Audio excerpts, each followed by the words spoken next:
Welcome to the season 2 finale of Philly by Night for our Ancilla table. The session is entitled Rubicon. It has been a wild 4 months, gang, because it has, in fact, only been 4 months since John has claimed praxis in Philadelphia. We have been through some incredible ups and downs over the last year of playing this story arc in our chronicle.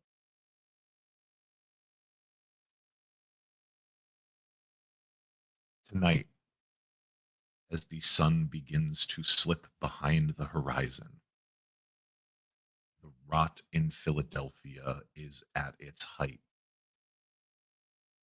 The buildings seem to curl in on the streets. There is a suffocating, stifling atmosphere in the city. It is a deep, dark, hot summer night. And we start our evening by settling in on Powell House and our Ancilla coterie. Powell House is a historic monument here in Philadelphia. It was at one point in time the home of the Marquis de Lafayette. It stands as a symbol of the American Revolution, and in many ways has served as the base of operation for another kind of revolution. As we enter the hallowed halls of Powell House, we find our Ancilla gathered, waiting for the next step. Mr. Carey has ceased his puttering about Powell House and is now seated in the corner of the meeting hall with a folding tray in front of him, meticulously cleaning and reassembling his shotgun. Cassandra Wayne, the prince's faithful ghoul, sits beside him, likewise meticulously cleaning and polishing her own firearm. And the question is, what are our Ancilla doing? We will start with Cyrene Leclerc, the court oracle. Oh, Cyrene is, having been the early riser, did their prayers already for aid for the coterie, and that they will have the strength to get John back, or mercy in all of its forms, as it may be.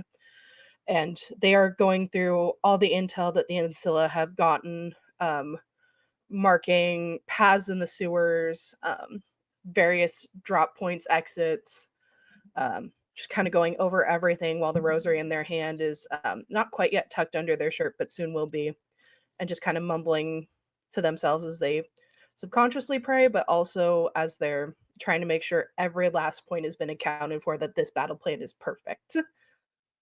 Even though our plans don't survive, past 2.5 seconds. But it's a ritual at this point. We will move over to our resident mad Irishman.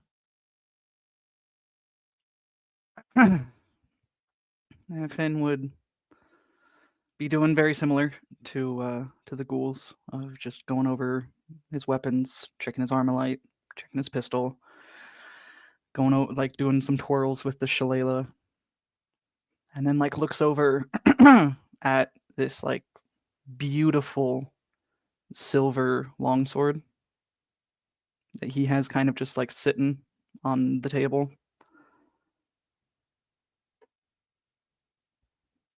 I might be coming after you soon, old man, but I'll make sure this gets good use. And then he just starts singing the parting glass while like patting Tay and like looking out the window out towards the woods. As you look over at the sword, there is a detail along the blade that you almost certainly missed the first time you looked at it. But there is a faint etching along the fuller of the blade that simply reads, "In service of the light."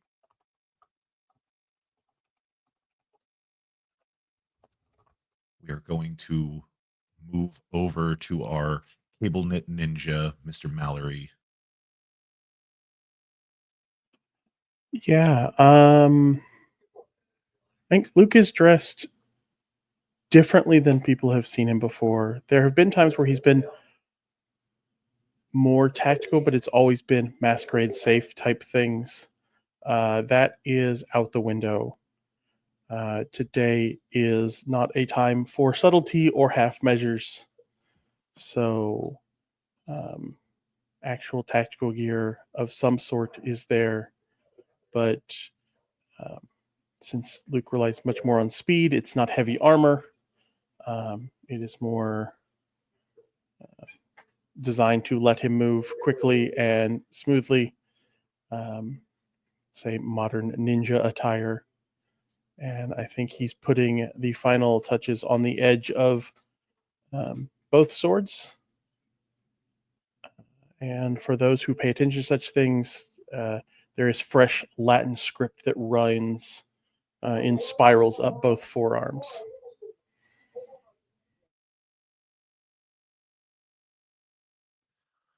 And lastly, but not leastly, for our Ancilla group, Mr. Dubois.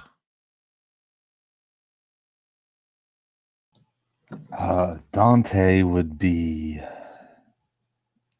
at the edge of his bed. He's already got most of his armor on that he has worn throughout many engagements, including the rise of power of John. Before he dons his helmet, he kind of checks over the new shield he's gotten, make sure everything's tight. You hear an old record player, Robert Johnson's Hellhound on my trail playing. And goes over to the window, puts his arm out, Moonin flies in, has a little conversation about being ready for the day, and then makes his way to the main room. As you are all gathered and making your final preparations, you catch out of the corner of your eye an individual round the corner into the meeting room. The armor is pristine, white, overlapping plates. It looks as though it is freshly completed. Helmet tucked under his arm is the solemn face of your ally and friend, Rowan Everly. He looks over everybody before taking a seat, placing the helmet on his knee. You can tell that the young man is in what many in this city would call mission mode. There's no grin, there's no spring in his step. He is here to be here. Mostly, he is here at the convincing of your coterie mate, Hawk.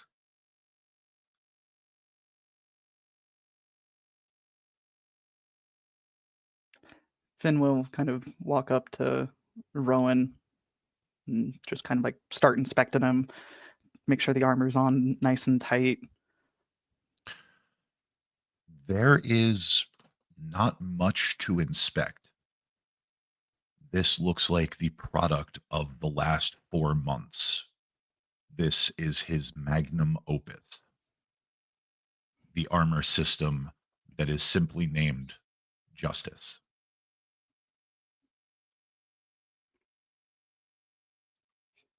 You're ready, lad. You'll come back. Gotta take care of her, just like last time, eh? And there is a nod from Rowan. As we take this moment to go over any last bits, share any last bits of intelligence that we've gathered, make sure that our group is as prepared as they can be. As a matter of fact, you have received a letter from Laurent. The interrogation of the your guest, Vanessa Holmes, has borne fruit. You can't begin to wonder how it was he extracted this information, but one thing is certain: it is likely not pleasant. And there is a word that hangs large and pregnant over the group: Sakari. Anyone who would like can give me a wits and occult. Ooh, it's wits? Hell, I have a chance.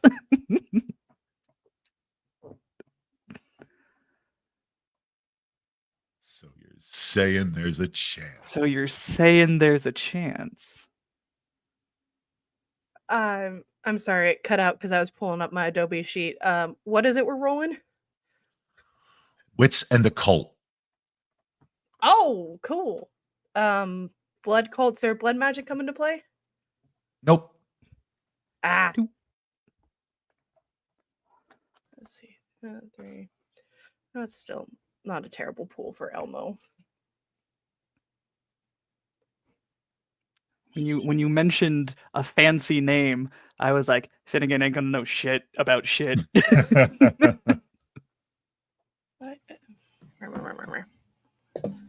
What is this occupancy you speak of?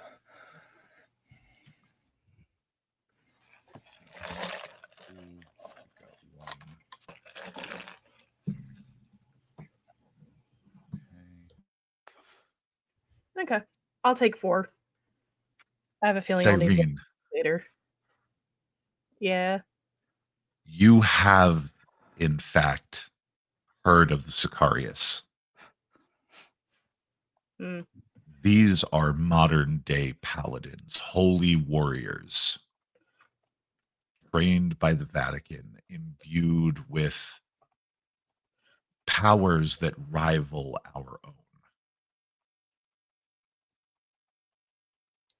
These are the soldiers that are called in, not in legions, but in ones and twos. Okay.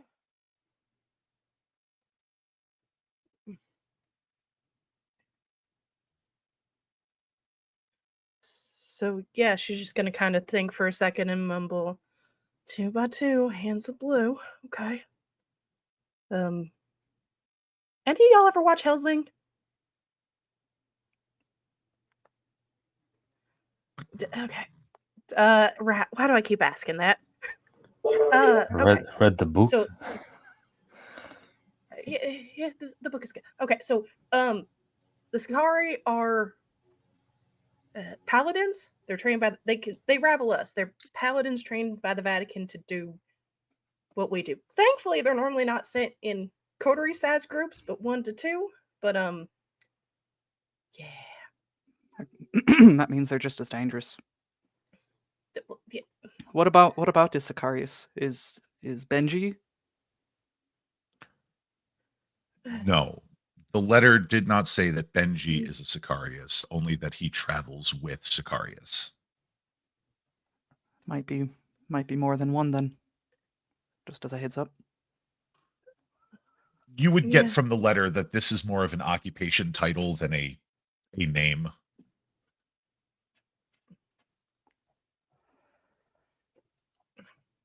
If anything, it means Benji's got people who owe him a lot of favors in that circle. Because I imagine having them come out ain't cheap. Right. Should we go over the game plan then, including the Sicarius and what we're gonna do, how we're gonna get in, how we're getting out? I more than anyone need to remember that this is an active military installation, and I cannot cover our tracks like I normally can. So we So getting in and out should be covered. We have quite a bit of knowledge of the sewer systems. betwixt the two of us, we could figure out where an Yes. entrance and exit is around. And you've got those rings. And Finn will kind of like bring out this little like velvet sack and pass out the golden bands to us 5 and Mr. Carey, I suppose. Remind me what these do. Well, when we put them on, so don't put them on yet. We should have about 10 minutes of pretty decent illusion and work from the Fae. Even with all of the iron, it should help at the very least. However, if we get rowdy, I was told it'll be less, and so this will help us get in, I think, or out. If we are able to be super sneaky all the way through, and then Okay. could save the last ring for John. That is something that you can Not do. the best. We got 10 minutes. We'll use the sewers, the underground, and hopefully we can say hi to Q at the very least. To get in. Then where? We know the location of the room, or kind of the south edge of the wing, I think. Based on the reconnaissance work that you have done between the Piskies, Munin, and all of the other background work that has been done between Rowan and Mitch, Hawk has done his bit. You would know that the likeliest place on the base that he is a decommissioned submarine pen near the western edge of this installation. Serene would It have printed is. out the Google Maps and poked it. It is not a portion of the base that is visible from the maps, like the Google Earth images, but you can tell the faintest outline of where this place had been, though the getting in and getting out looks like you would need to go through one of the above ground buildings. Now, fun question for you, ST. Yes. On the Google Maps, there is what looks to be a slight little road in betwixt like the river, like where it comes in through the river Basin Bay, and the actual main road and the submarine base. Is that like a bridge? Is that real? What is that? Basin Ridge Road. That is a bridge. Great. That is a bridge that leads to South 26th Street across the front of the Tasty Cake Discount Bakery store.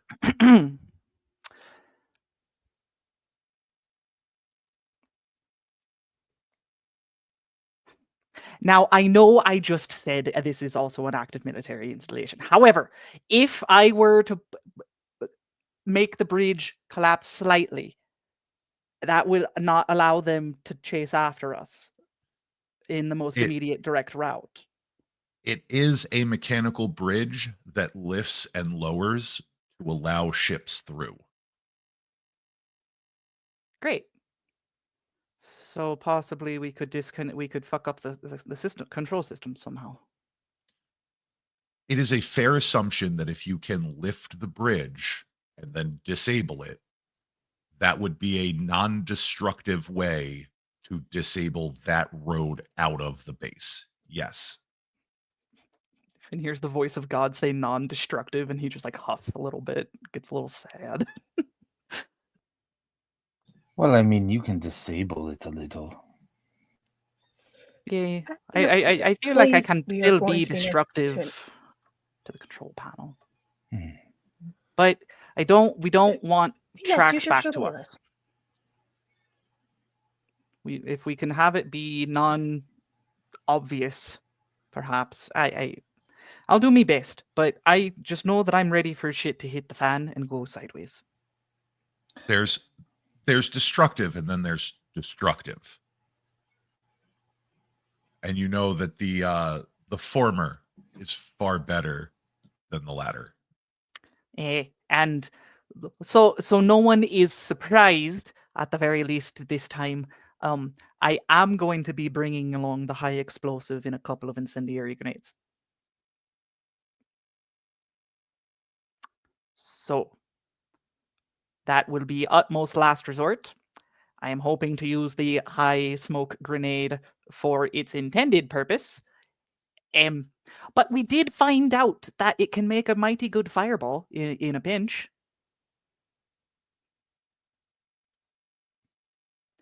In a pinch. It's the last case. I'm not wanting to do it, but it's good to be prepared. Right. I know. It's just last time we did things like this and we did destruction. It's what got the hunters here in the first place. We're trying to somewhat wrap this up with a bow. It's going to take a lot longer to dissuade them to keep from coming back. Maybe We're not not do sure. the boom booms unless absolutely necessary. But we're course. not bringing down a whole building this time, or two. Hopefully. Or 3. It's Hopefully. not the plan. It's not the plan to do that. It's not the plan. I will say. The plan is to get a sewer hole nearby. Perhaps once we kind of get closer, we can see about either crossing through this bridge or maybe through the waters. Disable the bridge first, last, as we leave. What's the plan? What do we do with that? Well, we don't want to tip them off with the bridge beforehand, but Right. but I also But- don't think we want to wait till the last minute either, because We might not have time. right. So maybe depending on how the last engagement goes, getting him out, we send you And on. of course, plans only go as far as contact with the enemy. As that goes, Hey. I would strongly suggest we focus all of our efforts on one at a time, knock it out quick. Don't spread Stay together. ourselves too. Yes. Hey, Agreed. Finton. Hey? Yeah. All this talk of Always plans. miss that once we get in there to get us a path like to the little lavender vials and set them on the table. It ain't like during the resistance when John and Alicia took me aside to yell at me how many I cranked out, but I was able to at least get us 2 jail-free cards. So It's good to have. And Cyrene, for figure your whichever one of you is going information, in first. these are as go ahead. perfect as Sorry. you can make them. So we are treating Okay. both of these as critical wins. Okay, so they'll last the whole night instead of just the scene, so they can take them now. Cool. Correct. So if somebody wishes to take one now, it will last them the entirety of the night. And this is to avoid a bestial failure? One Or bestial failure or one messy Or- crit. Yeah. Mhm.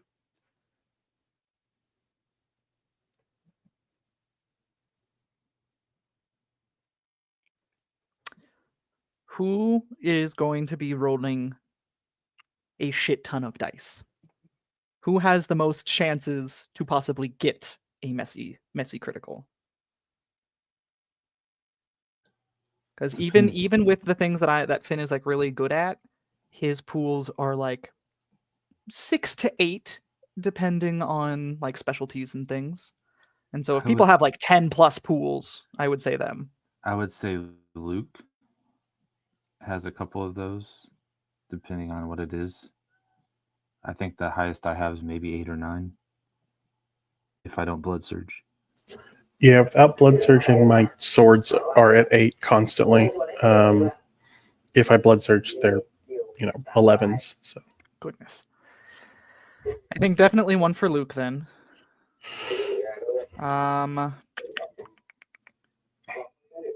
Cyrene, how are your dots in like combat things? Not great. If I'm shooting, depending on if it's composure or resolve, it's like 4 to 6, but it's nothing to write home about. Dante, do you want to just flip a probably coin? either the Sure. shillelagh and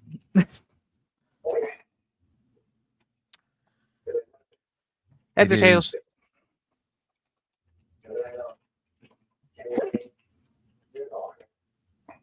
Who's choosing heads or tails? I was calling to Dante, heads or tails. I'll take heads. As Finn just flips up a coin, hits it, shows that it's heads, kind of slides the little lavender bottle over to Dante.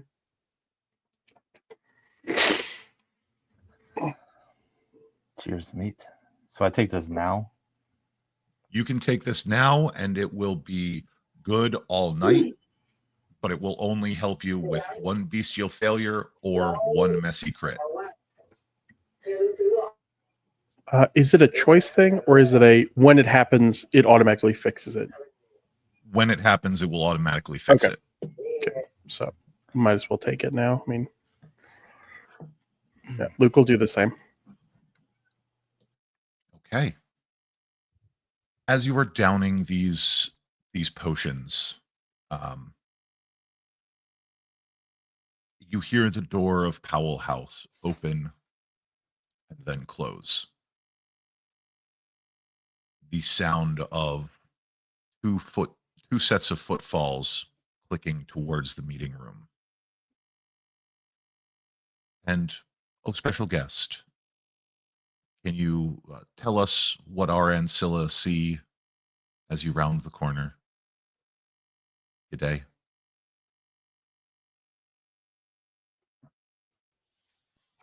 What you see is a pair of individuals wearing armor. One of them black, one of them white.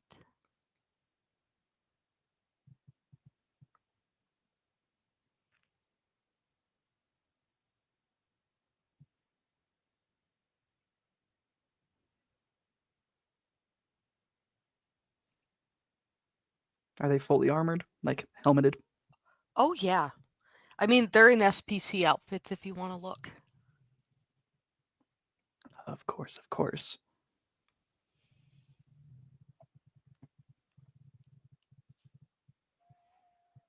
For my Ancilla, especially those who fought in the first war for Philadelphia, you would recognize the first individual as Alicia. Though this armor has been recently upgraded and some other touches have been added. This armor bears the crown of court.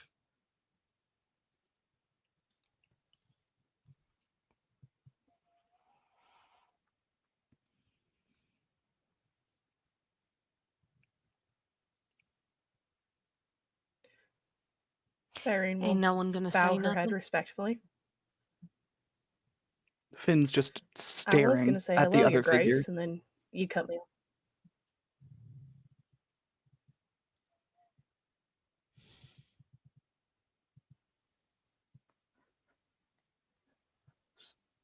Are you staying behind?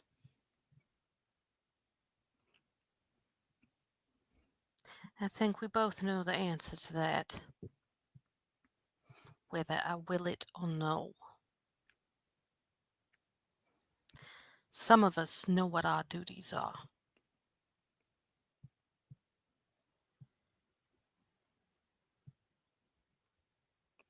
Go to see power in the throne.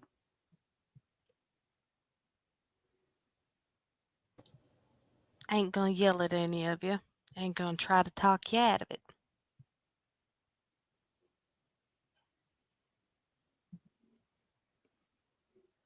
Wouldn't work in any case, would it? Afraid not. No, ma'am. Respectfully. As he said, we got jobs to do, ma'am. Yes, you do, and instead you're going off on this recklessness. Very well. Follow the conscience. Do what your heart and soul tells you need to do. Pardon me, but we're sworn to protect your lover. You're sworn to protect the city.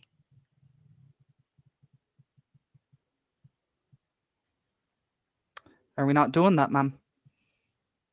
Cutting the head off a snake. And if you all die,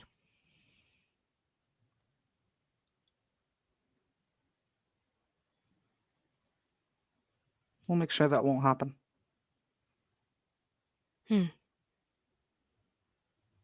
Contingencies. Plans upon plans. Separate escape routes. Allies that we've called upon. We will get him back. at what cost? At what gain? That was my follow-up question. If we lose even one of you, we've lost either an oracle, an ambassador, probably the most frightening swordsman I think I've ever seen in my existence, and a strategic mind who has the very rare capability of seeing more than a night ahead.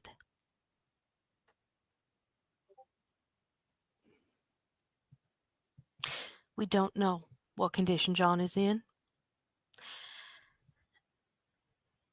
The triplets reckon he's still amongst the unliving. He is.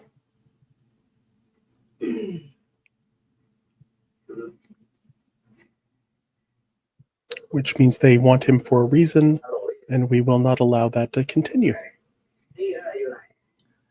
We went after others for far less. I don't see why we wouldn't go after our prince with the same efforts. You should, but you also should have planned more. I agree. But Sometimes you it. must strike when the iron is hot. Y'all tricked me into And- doing it anyway. I wasn't here to give a lecture. I was here to wish you luck. Y'all may We rest appreciate assured you will no doubt feel the weight of my displeasure when you return. But until you do, may the darkness mask your steps.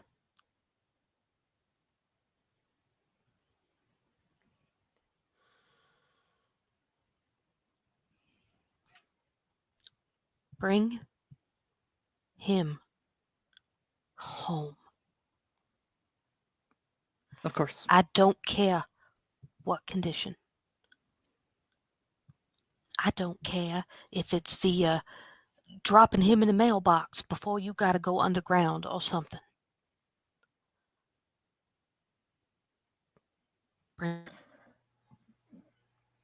Dante looks over at Finn. Is that the UPS? I suppose so. I think in DHL would probably be faster, but it's a local DHL, yeah. post. So, We'll get him home. It's a promise. It's an oath. You were going to say something, Cyrene? Good. She was gonna look at Alicia. There is a lesson I did learn last time we did something this reckless. Mercy takes many forms. Is that permitted?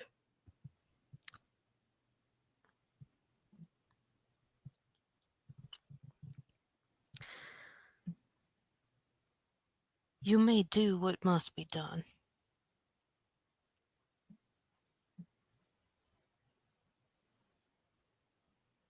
It's likely better if I was don't know what also that gonna say, is. should I fall? Well, Hawk's been showing some talent, and Deer Region Islington is healing very well, apparently, and should be back soon.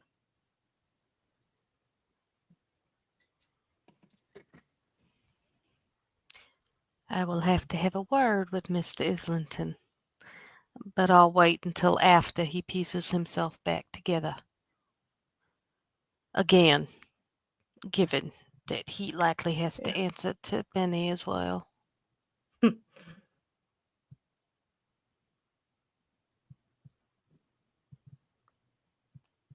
She's healing. Slowly, but Good. it was rather a lot of damage. Finn thinks back to the night that he saw John and Benny being gargoyles for the first time, and how he was like, I should chase after. I should go and check on them. I need to make sure that they're doing okay. And seeing Benny walk in with the sword in their stomach, it's just constantly in their head each and every time. Just, we'll get him back. We will.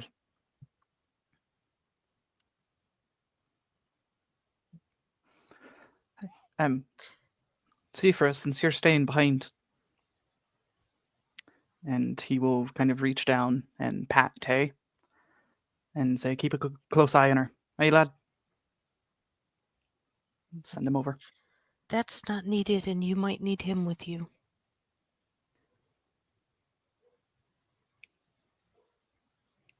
You can lose me, but I can't lose him.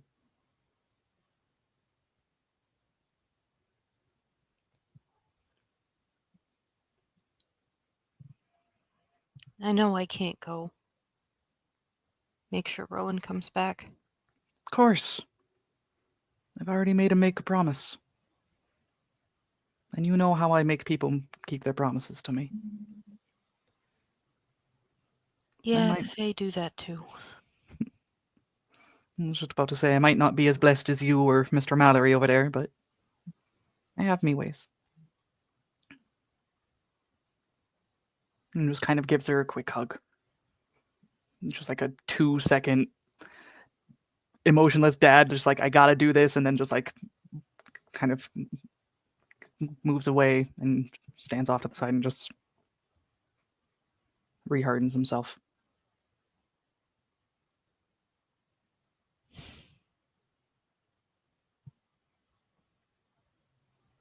Rowan will. Oh, sorry. Go ahead. No, Siren will just bow her head. We'll do our best, Prince Sexton. We did it for you in the war. We're going to do it for him now.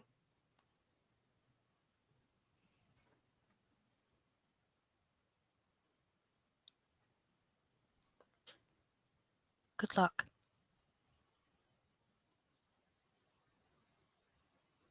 You guys better come back, because if you don't, I swear, I'm going to bring you back just so you have to put up with the lecture. Of course, of course. Wouldn't want it any other way. Rowan will rise from his seat. He will move over to Alicia and Seafra. He will offer Alicia a bow. Until Benny's healed, I am your sheriff. And as such, I have to make sure these knuckleheads make it home safe.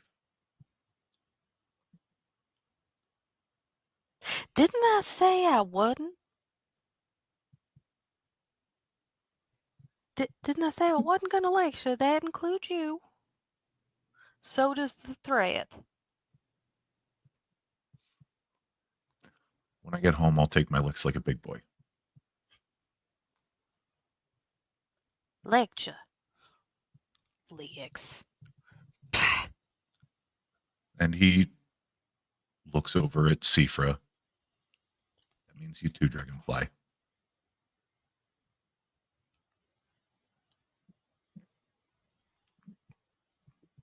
And he turns and looks at the collected Ancilla and the 2 ghouls that will accompany them.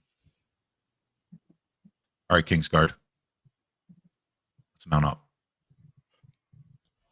And he places the helmet over his head. And as you hear the soft clicks and hisses as the helmet settles into place and integrates with the rest of the armor, Rowan vanishes, leaving only Justice behind.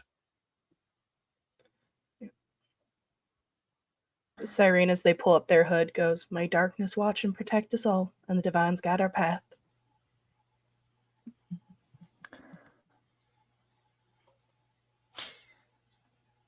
Yes, fine. Sifra, I'm going back to that prison, okay? Okay, I will be in Elysium if y'all when y'all return. when we return. Dante walks over to Alicia and kneels and says in his best attempt at French, "Por la caron." Your accent needs a little work, darling. Yeah, well, it's the occasion.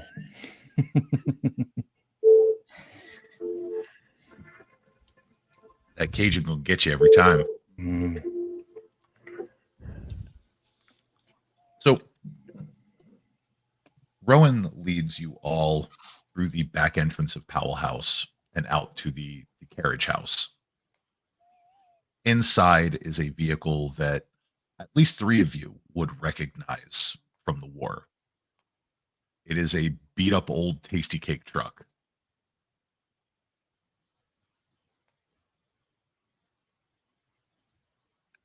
Just go Mr. up and like Carey, smack her, just like, "Hey there, old girl." Oh, you beat me to it, you asshole. Just both of us just speed walking to the van. Mr. Carey removes the windbreaker that he was wearing to reveal that he is in a tasty cake uniform before settling in behind the driver's seat, settling into the driver's seat and firing up the engine. And waiting for the rest of y'all to pile into the back of the truck. He turns around and looks at you through the grating. "I'll be able to get you as close as the factory. Rest is up to you."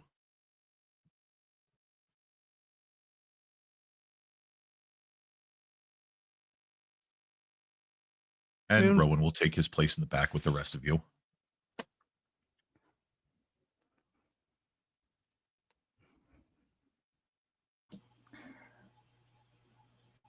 Keep a good head. Keep your eyes on a swivel. We all return. Use what we've learned together. Exactly. We got this. Look,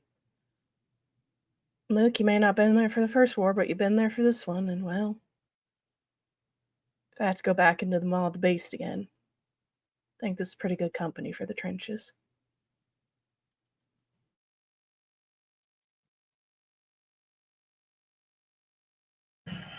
Yeah, it's comfortable territory at least.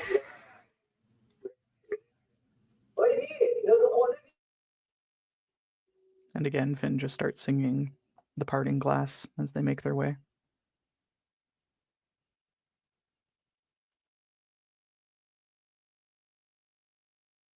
The drive takes you through Old City, through the Italian Market, East Passyunk, Marconi Plaza, Packer Park. Because Powell House is situated in as close to the center of the city as one can get. But the drive to the Tasty Cake Factory, just at the near southernmost tip of the city, past FDR Park, past Lincoln Financial Field and the Wells Fargo Center, as close to the Naval Yard as one can manage without rousing suspicion. You have a moment to look at the city. You have a moment to take in what exactly it is you are fighting for. Because in reality, we are not doing this for John.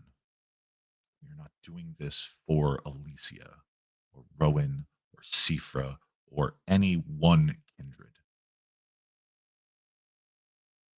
The realization settles in that we are doing this so that no one else has to.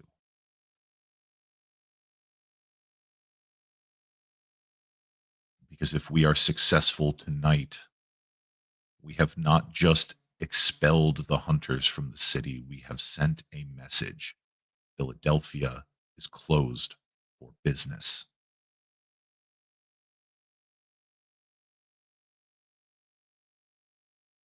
This is our city. It will remain our city as long as we rouse from day sleep.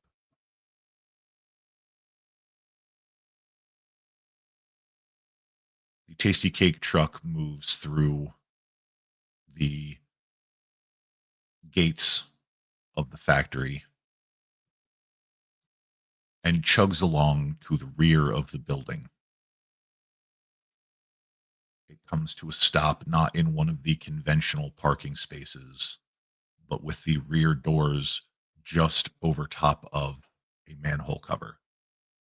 A rather generous manhole cover, I may add. First through the door is Rowan, who reaches down with what looks to be an older metal hook to remove the manhole cover, slides it to the side, and proceeds to stand watch, allowing those who wish to enter quickly before returning the manhole cover and washing his hands of the act.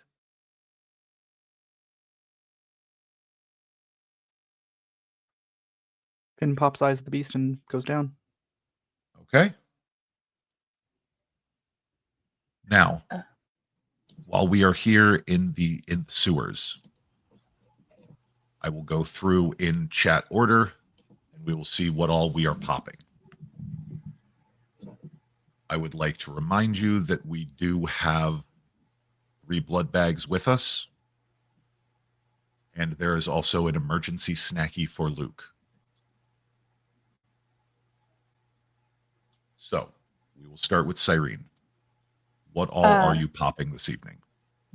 Cool. Right now she's going to pop Cling of the Insect just to have it ready, along with Premonition to give us a path forward. So I will roll those out for you. Excellent.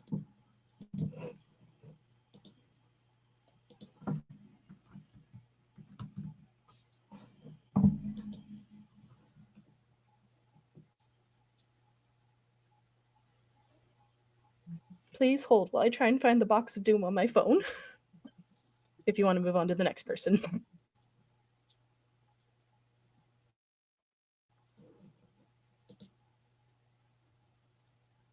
So we will move on to Luke while Cyrene is rolling out their rouses. What is it that you would like to pop this evening, Mr. Mallory? We have Face Sight going already. We have Oblivion Sight. We have Shadow Cloak. Those are all free. So we'll be popping Fleetness and Toughness, which I get rerolls on both. So let's see how that goes.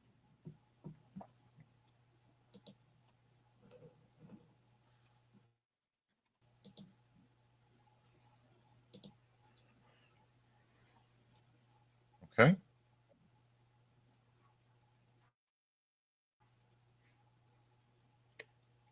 Hunger 2. You can live Not with that. terrible. We've definitely been worse. Both the both Claim of the Insect and was passed with a 5 at a difficulty of 2. Did not get hungrier, and Premonition is 6 with no hunger increase. Okay. All right. Y'all are doing really well so far.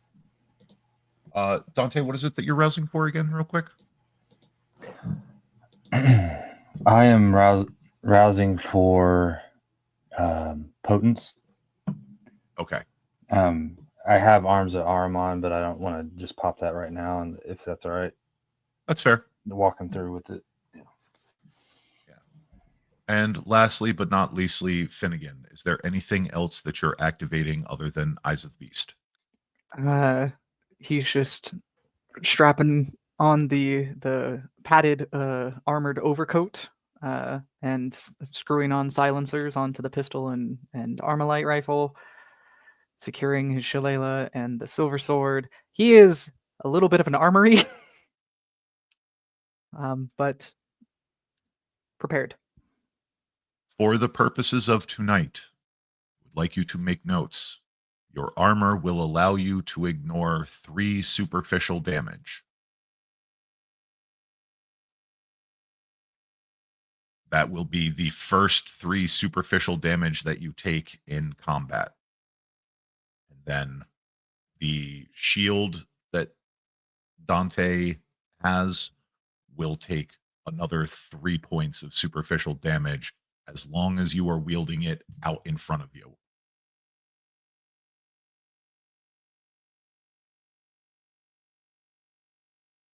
So,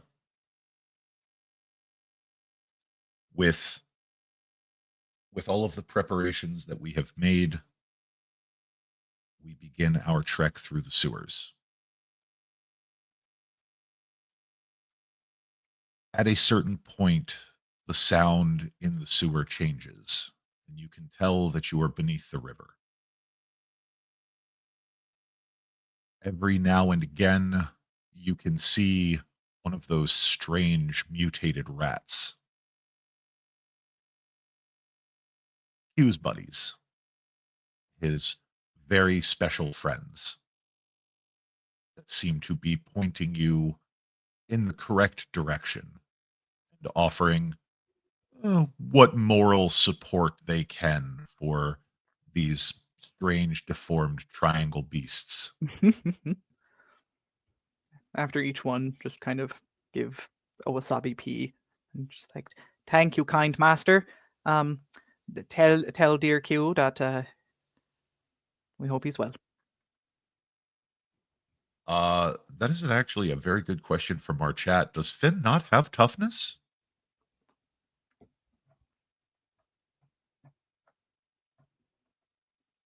Remember some of those things that I wanted to talk to you about? Yeah. Yeah. Yeah. It happens.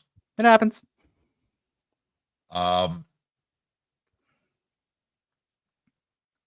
We follow the sewers,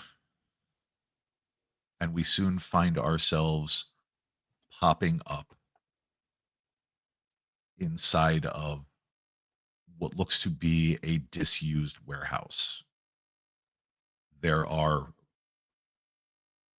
parts and pieces that lay strewn about, but you are able to pop up through a storm drain, a rather ample storm drain in the center of this warehouse. The scent of old motor oil, spoiled diesel fuel, ancient grease hurl into your nostrils. but you have all successfully made it into the naval yard. And based on the building that you are in, you would know that there is going to be a small trek from one building to another. That second building is the entrance to the submarine, the old submarine pens. It will be about 50 yards from one building to another. So you will be exposed for a short period of time. Finnegan pulls out the gold ring. If we can get in and out within 10 minutes and give John his ring. Or we could try to chance it and save the rings for later. ST, with Cyrene popping premonition, would it give us the best path at this point? It would. Okay. There is that faint golden glow that you would have become familiar with. But it's still open. Got it. Okay. And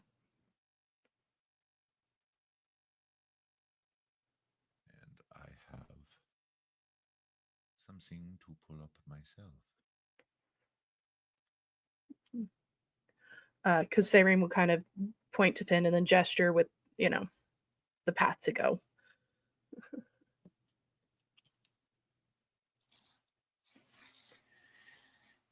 What do we think, gang? Time for the rings? The longer we hold off an alarm, the better.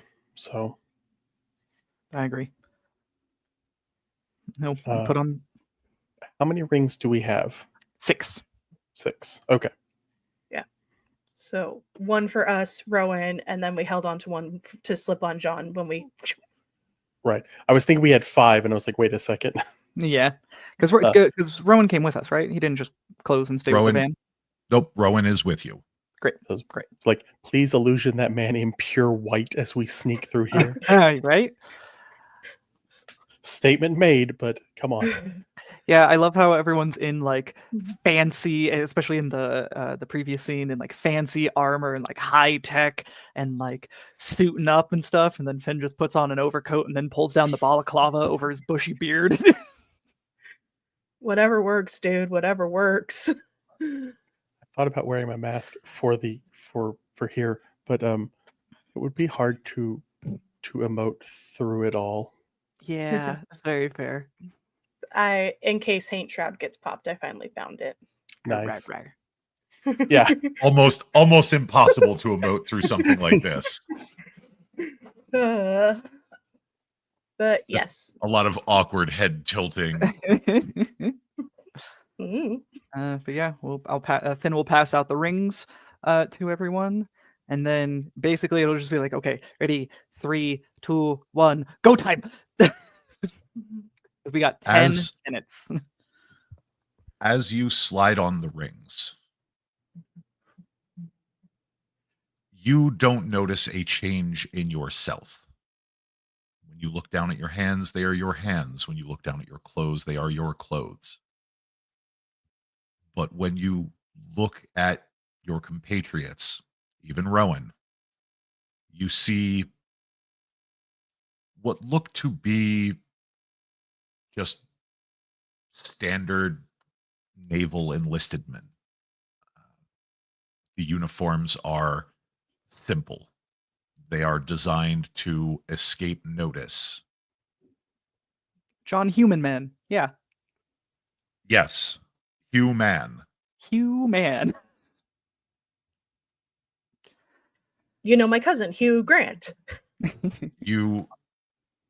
Right. He was the one that was in the Vampire Hunter movie you were talking about earlier, right?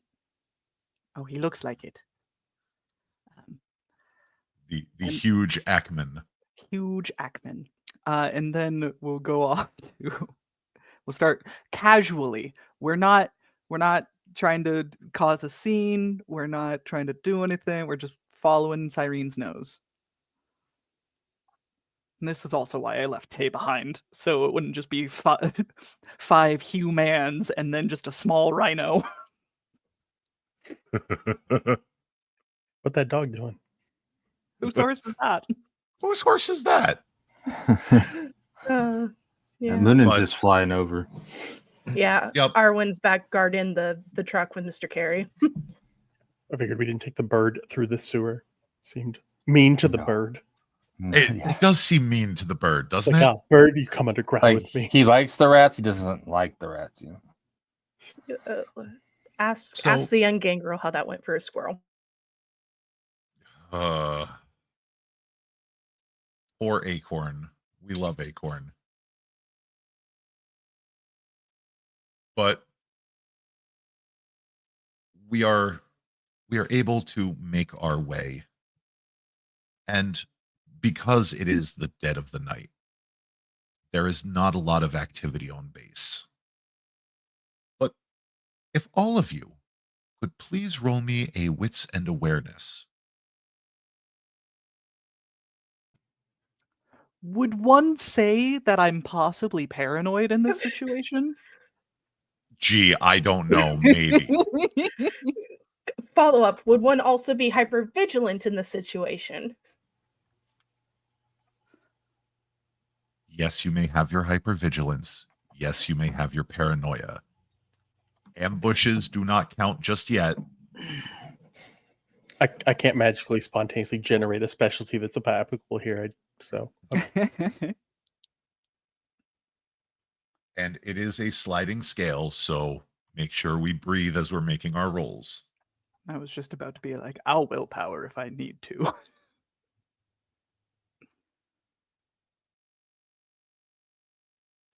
I'm just gonna save my willpower for fighting the holy paladins later. I think. It's fine because that's fair. it's still something that Luke can catch, just maybe Yeah. not as detailed. I imagine Luke is just not doing well here. It's gross. Yeah, all the here. iron. All Yeah, the iron is gross. It's gross here. Philadelphia as a Uh, city makes him itchy. This place is awful. Yes, this would be an effect of just all of the iron, the filings in the ground, the chains that lay here and there. It is a very itchy place to be. Your skin is You ever buzzing. roll around in that insulation foam? Owens Corning fiberglass insulation. Yes. Yeah. I was gonna say it's like putting on the new wool sweater you get at Easter from your grandma. Worse. Knits out of Brillo pads. It's bullshit. So our fours, as you are looking around, you notice that just as you enter line of sight of some of these security cameras, they kind of swing away. Luke, you would seem to notice that wherever y'all are going, you manage to find the perfect path where the cameras just aren't looking at you. It just seems as though divine providence has shown you a path where the cameras are not looking. Okay. But the rest of you would watch as the security cameras physically swing away from where y'all are walking. But you make it into the building above the old submarine pens. And as you enter, you don't immediately hear anything inside of this building. After all, this particular portion of the base has ostensibly been decommissioned since the 70s. They don't maintain submarines here like they did during the various wars. But that being said, Uh, Finnegan, there is something else that I had forgotten to give you as you're making your walk to this building. In the distance, you hear various yips and yowls. Good. Good. Thank you, Whiskey. Appreciate you. And then just Because start humming a little bit in Finnegan's wake. while you may not have heard back from Whiskey Jack, it is very easy to put two and two together and know that you have allies waiting for you if you need them. Because he gave you his word. Mm-hmm. And since the Gangrel Gather was kind of a surprise, they're making good on their word now. And just for player knowledge, are they like waiting in the wings for like a signal from me, or are they causing a ruckus somewhere else? It would seem that they are about ready to cause a ruckus elsewhere. Dope. Dope. Having worked with him before, Dante just smiles. Yeah, Finnegan just kind of looks to the rest of the group and nods, just like, hounds are out tonight.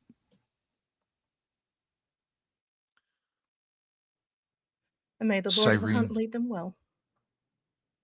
Cyrene, you can see that distinctive golden glow lead you to one of the many doors along the edge of the interior that opens to a staircase down into the submarine pens. She'll indicate and kind of do slow, like the kind of like, let's check for traps while going.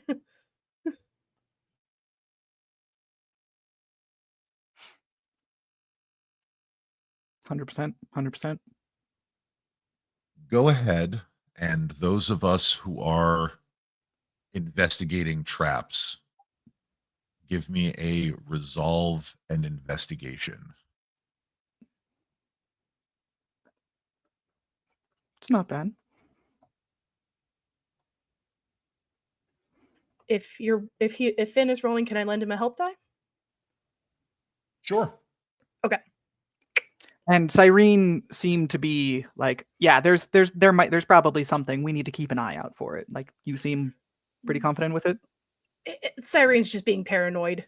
This is Hunter. We're in the Hunter's territory, and she remembers how it went when we got Alicia and how we got a trap sprung on us. So That's very fair. Yeah. Can I blood surge before this as well, then? Yes. I do get hungrier. But the pool is now with the help dice, with the blood surge is 8.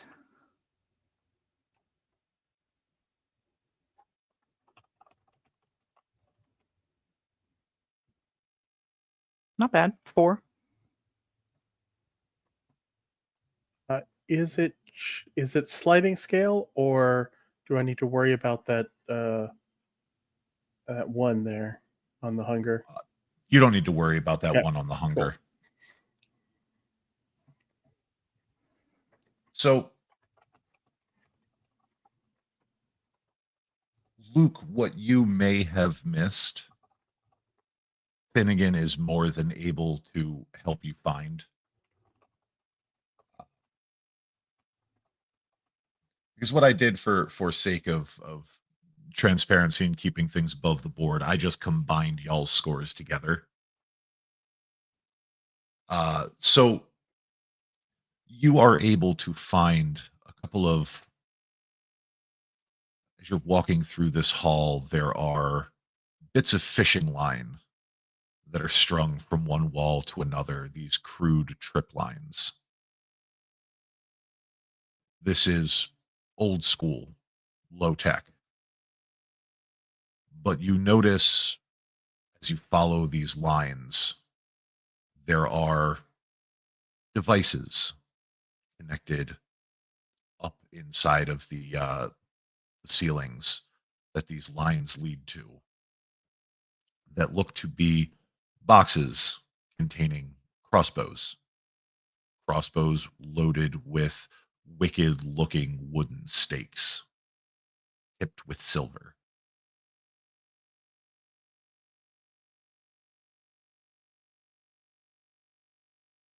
And then looks back to Cyrene, gives a nod, and just soft steps, everyone.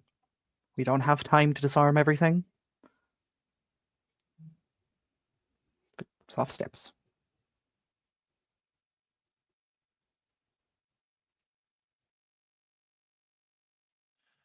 As you make your way through what you are now realizing is a slightly larger subterranean complex,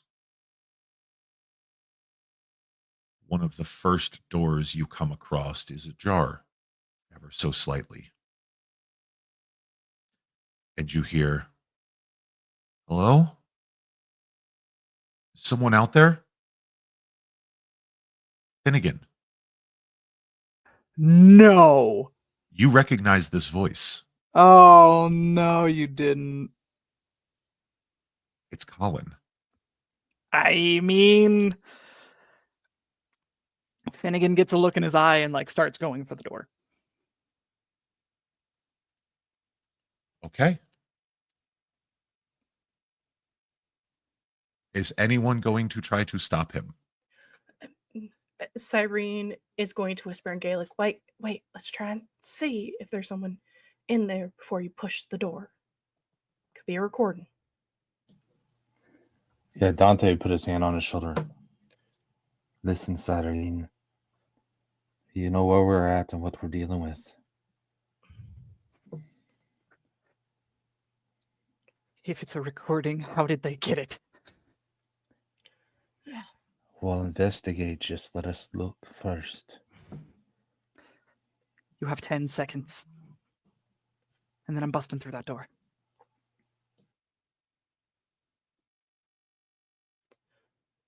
Dante looks at everybody. Let's do this.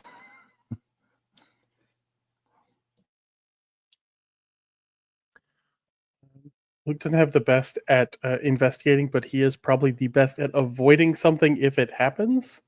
So he will take a first look to see if there is actually someone through that door or what's going on. I don't think he knows who that voice is. So I don't think anyone does. right. There We just know is- it's important to you. As you look through the door, there is in fact a young man tied to a chair, bound and blindfolded. What about the jar? Hmm? Didn't you say there was a jar? in No, front of the the- door door is- was ajar. Oh, a jar. Got you. Okay. It's like, that's weird. When is a door not a door? When it's a jar. Ah! Does it look like there are like anything set up to this to be a trap besides like the person sitting in the chair? Like that's a trap, obviously, but That is in fact a trap, but it seems to be the only trap present in the room. okay. Then is there other entrances into that room? Nope. Cool. Then Luke will step back and let other people handle like, does this person give me the heebie-jeebies that they are a person? Cool. Then Luke Yes. will step away. It's like, Could I do another investigation? What was that roll we did to see if there's anything else? For the traps? Resolve an investigation.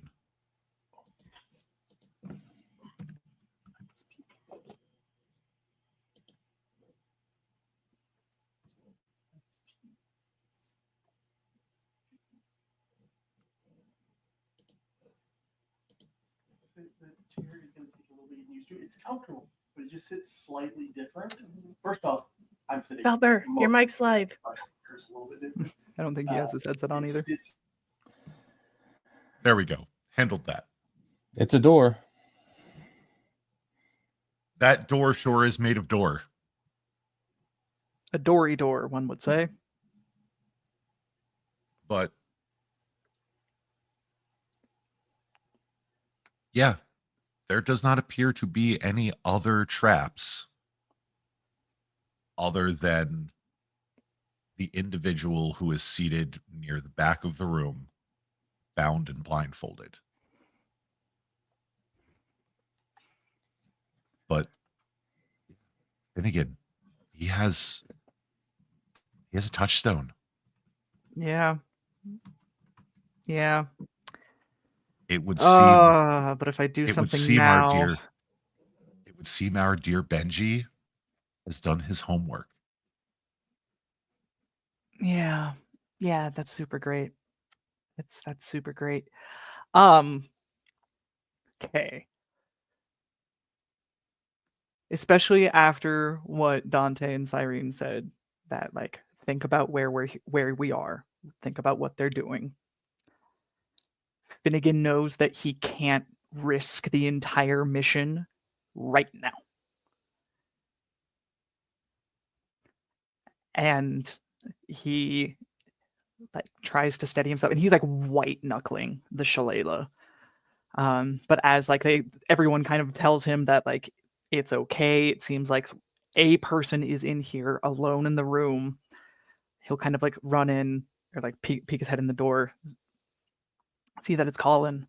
And are there like cameras as well in this room? None that you can see.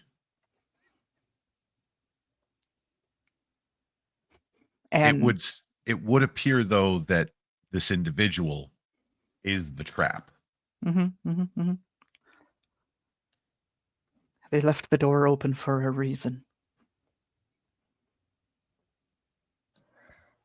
I'll help you get them out after the mission, I swear.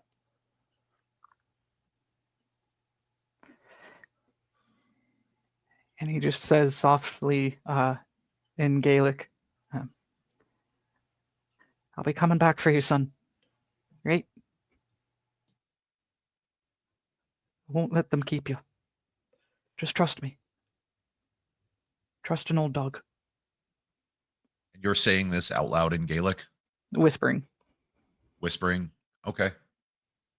Kind of just like almost like a stage whisper, like in the room where it's just like so he could hear it, but it's not a loud noise.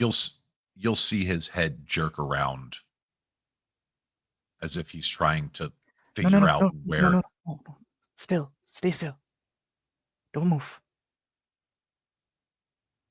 I'll be back. I promise. And Finn is like in the doorway, like holding himself back with one hand, but it is like a dog on a leash, kind of just straining, and his nails are like digging into the door. Would my sense the unseen with Cyrene's aspects being 5 see any like wards or anything on him, since they do have similar powers to what we have? As you said, like more human-based magic. Go ahead and roll me a wits and awareness. You may Okay. add your auspex rating. Hypervigilance also come into play? Not on this one. Fair enough. Just wanted to ask if I've got my lore sheet bonus. Because I'm looking at him so intently, do I give her a help dice? No. Technically, because she's specifically using auspex, and you are allowed to say no, I'm just checking. Would I get my power die bonus? Oh, absolutely, yes. Okay, perfect. Because you're using a discipline power. So yes. Okay.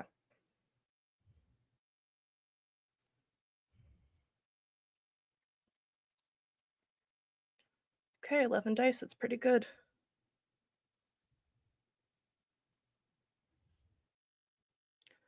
I'm gonna 5 successes gonna do it, or would I need to spend the willpower? 5 successes will do it. Okay. You see positioned beneath the chair glowing Enochian symbols.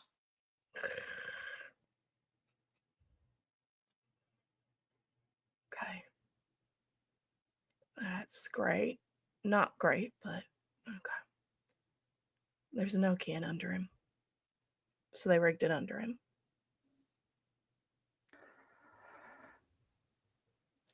Stay safe. Stay still. And then kind of closes the door painfully slow.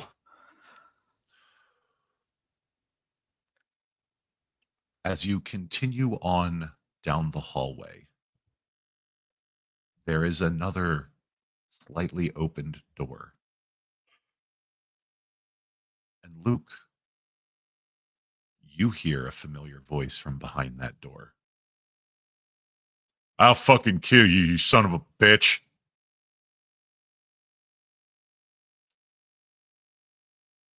You hear the rattling of chains, the hissing of what sounds to be like meat cooking. Would you like to peer through the door? Sure. Chained against the rear wall of this room is one of your touchstones. A gruff-looking man with salt and pepper hair and handlebar mustache. The heavy iron chains and manacles that hold him to the wall sizzle against his flesh. But he is likewise blindfolded. He is spitting and cussing and causing all general manner of racket. But you would recognize him as one of your touchstones. That touchstone that you never quite knew what he was, but you have a fair idea now of what he might be. Yeah. Um,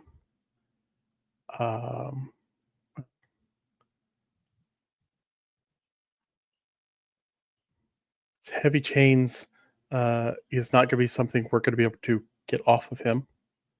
Not easily. Right.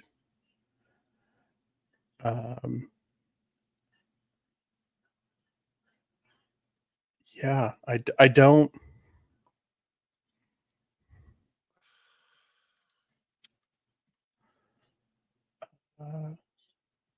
No, he's being burned by iron, so not bear shifter. Oh, ogre. Never mind then. Yeah. I don't know what he is. I just know he holds the conviction of end the stories that need to end. And I know he's not human. The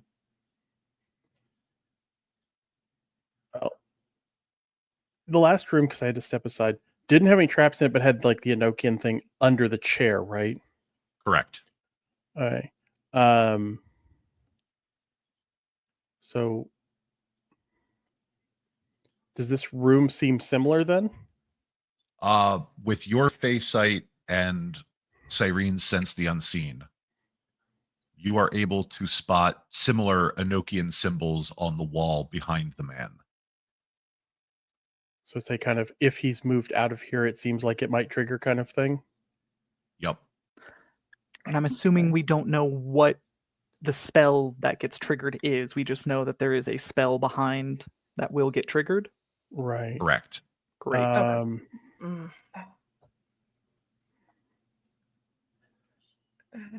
This is a person he doesn't have to be masquerade safe with because they're not people. So Luke would step in and just the blindfold away so the man at least can see. Luke? Yeah. How did you get here? Got sloppy, got grabbed one night. You're not the only one. Can't do anything about the chains, and they've got some faith or something rigged to go if you're removed. So I need to go deal with who set this up before we can get you out of here. You find him, you kill that sumbitch. That's the plan. Hold tight. And you will watch the man steel himself and stay as still as he possibly can, the chains still hissing against his flesh. You can tell that he's in a fair amount of pain.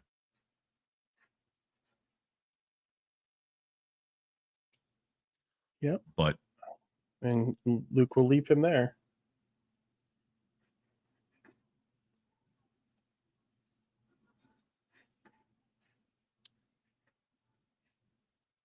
as you continue moving through the halls, there are similar traps set for each of you. A touchstone trapped behind a door, bound, blindfolded, and positioned in proximity to these glowing Enochian wards. It would seem that Mr. Bancroft has done very thorough homework on each of you.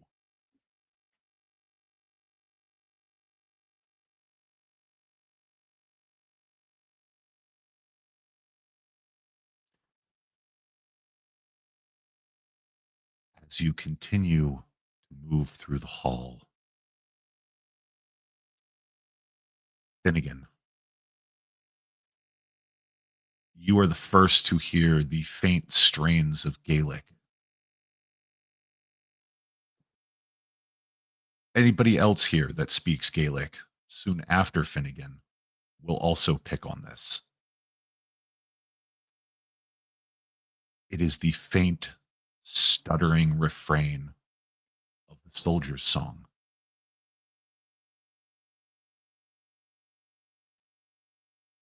The general's around.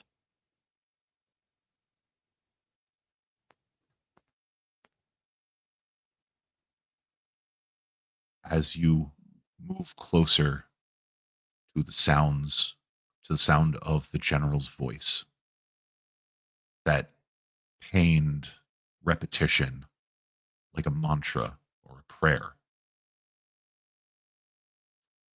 you can tell that this is a man who has been through hell and is doing what he can to hold on to his last shreds of sanity.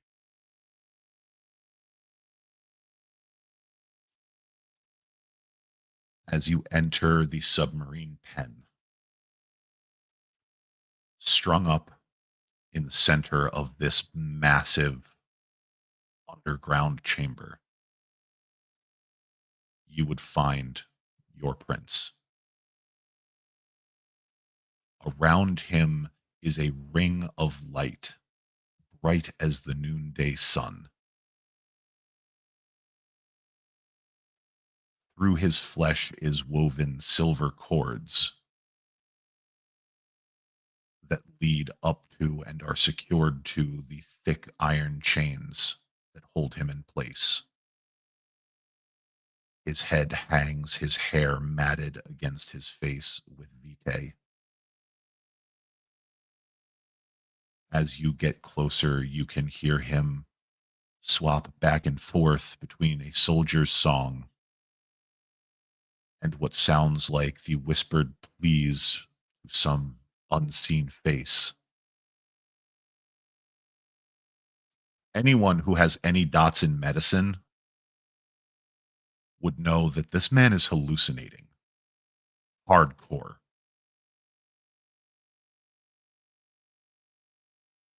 Yay, dissociation because of torture. Yay. Because Cyrene has that, she's gonna whisper to the rest of them. He's saying things. We may have to stake him before taking him out of here so he doesn't fight us. Of course, he's in rough shape. But who else is in the room, storyteller? Whom is here with Real- us? Whomis can we vent the rage? Where's the Before- light before we coming from? Before we rush in, like these The light chains of is- light. The light is coming from the ceiling. When you look up, they appear to be those stadium style lights. Just these big industrial looking light bulbs. Would one say that they have like they're just regular stadium lights, or are they covered? They are covered. There is a a grating over top of them, but Like a metal grating? you've seen uh you've seen these commercially available like sun lamps for seasonal affective disorder and things like that. Mm-hmm, mm-hmm.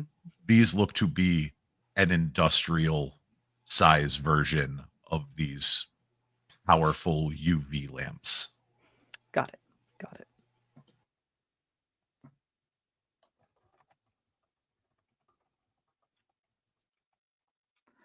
You all hear a click and a voice come over a loudspeaker. I was wondering how long it would take you all to arrive.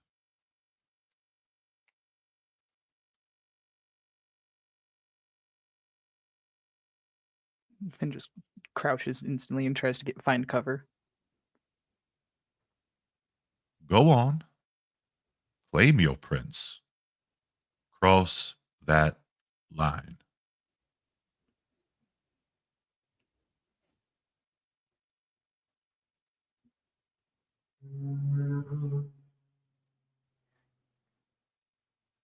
I would like for you all in the StreamYard private chat to list your flat score of resolve and awareness.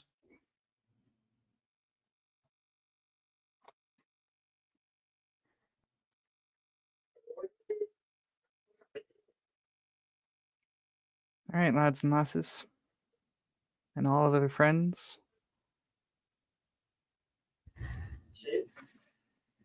Lock in.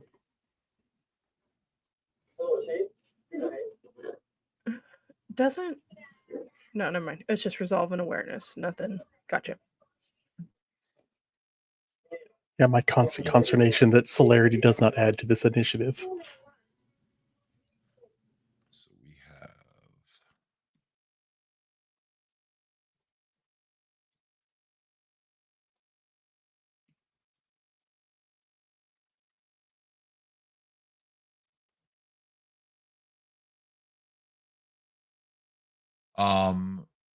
it doesn't add, but it does offer tiebreakers. So you will go before Finnegan. And Cyrene, I would imagine. Yeah, no, Cyrene doesn't have any sort of celerity. Also, sorry to stream if my sudden appearance is different, but the wig! Ah! The sensory. There we go.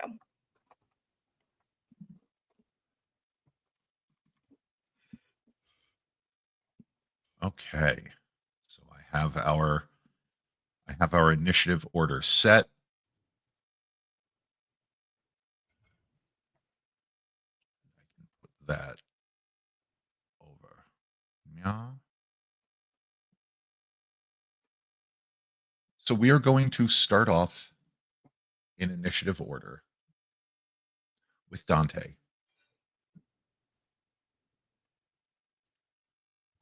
Dante, the first thing you notice is the sound of heavy footfalls coming from the opposite end of the submarine pen.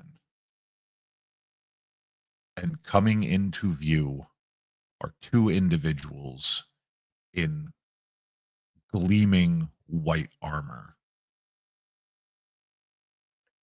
The symbol of the Society of Leopold emblazoned on their chest.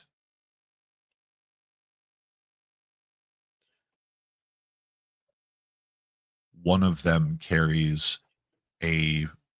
what looks to be the modern equivalent of a heater shield and a longsword.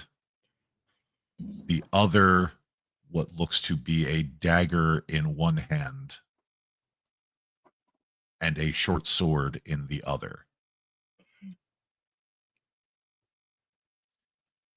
the loudspeaker crackles to life once more. Or you can have a little play date with my friends while I take care of yours.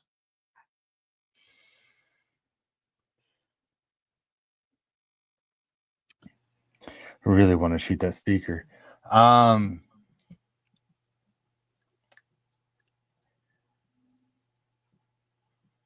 I'm going to stay put for a second because that's what we all agreed on. What would be the roll to shoot at the light with the 50 cal Desert Eagle? That is going to be a resolve and firearms. Since they are stationary targets and not all that far away, the difficulty will be low.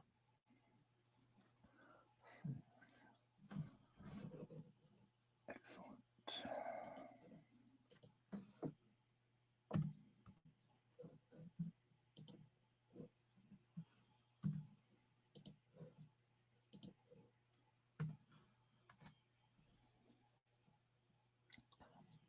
Not that low, though. Are you kidding me? I'm using willpower. Hey, Box of Doom. Hey, Box of Doom. We gotta have a talk. But Be so cool right now. today's not the day. Today is not the day. We are not the ones. Oh boy.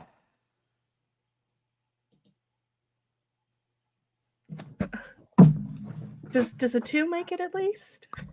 With the caliber of weapon that you are using, the distance that you are at, and your past familiarity with this weapon, you are able to knock out one of the bulbs. We did it. So there is a narrow gap in the ring that would allow you to approach John. But that brings us to our first Sicarius's turn. Oh no. The individual holding the dagger and short sword begins to blur at the edges before disappearing from sight, almost like a mirage. Does Now, not like. Luke, you have that special sight. Yeah, they don't get to hide from me. No, they do not. But that optical camouflage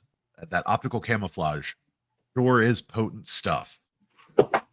So any of our Sense the Unseen users will still have to roll to find them. But Luke, you can still see the first Sicarius plain as day.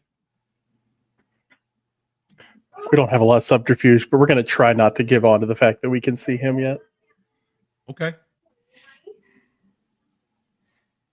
And that Sicarius begins to make a wide circle around the group as though he is attempting to flank.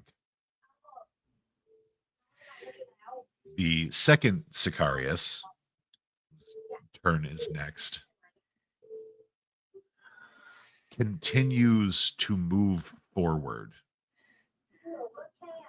until he is but mere feet from the group. And the shield comes up, the sword at the ready. But that brings us to our Cable Knit Ninja's turn.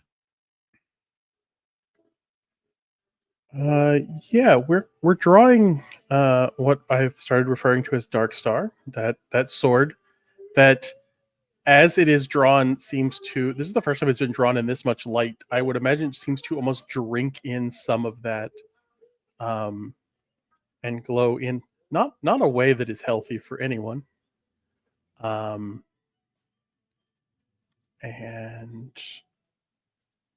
there's the guy with, he has the heater shield and a sword, and the guy that went invisible was the dagger guy, right? Correct. Okay. Since Luke knows he can see that guy, and the heater shield guy is a much more obvious target, he is going to begin his attacks on the dagger guy. So he's going to, cross that space with haste and put the sword to use. So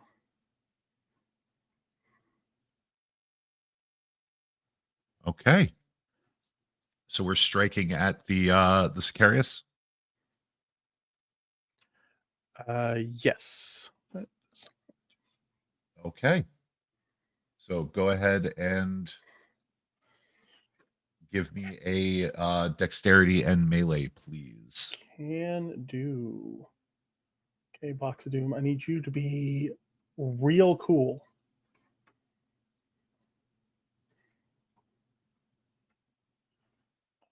Eight. Hunger 2. Blood surge, because yes, we want to hurt this man. You do have the time for blood surging. Yeah.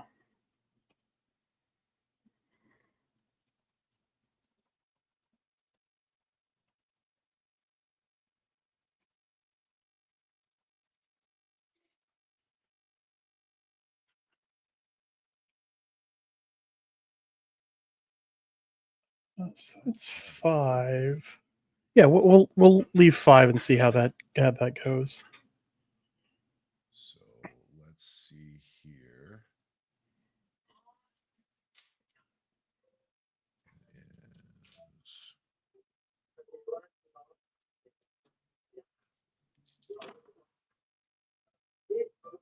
Ooh. Okay. With a mighty swing, you are able to knock that shield not just aside, but out of the man's grip. It clatters to the ground. Dagger? With Question that, mark? Yeah, Was no, I he went after after shield guy or the invisible guy. The you dagger went guy. after the invisible Yeah. guy. Okay. Yes. So apologies. That is enough to knock the short sword out of his hand. Okay. Does it reveal him? It does not reveal him. Okay. But he is now aware that at least one of you can see him. Yeah. Yeah. That's where we're gonna go then. Cool. So next up is Finnegan. All right. You just watched Luke swing at the air and knock a sword into existence. And there was 2 of them, and the other one went a little bit fuzzy. And Finn will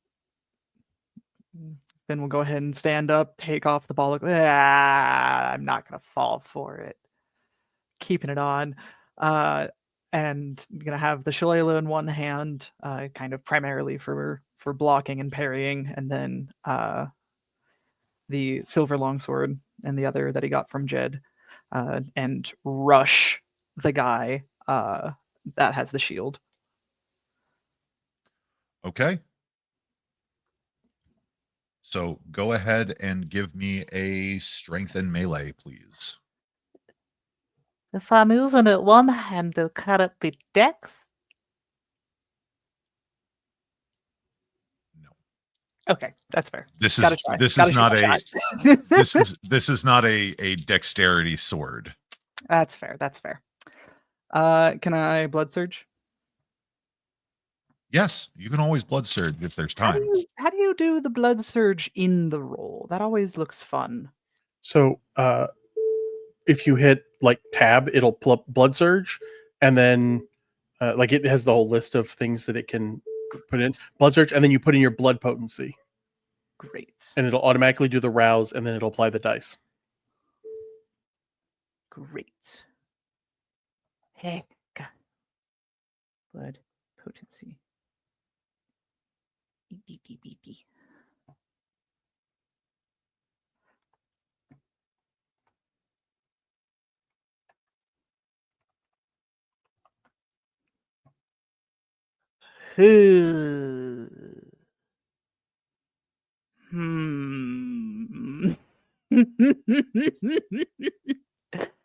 The temptation.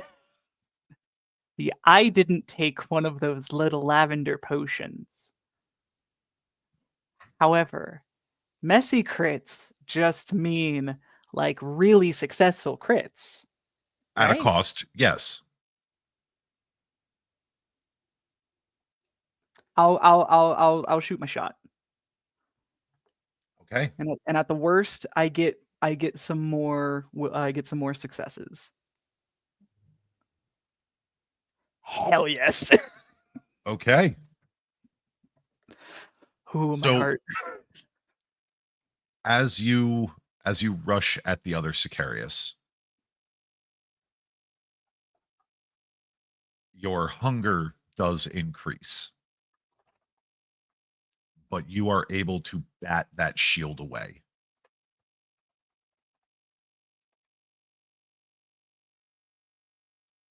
As it clatters to the ground.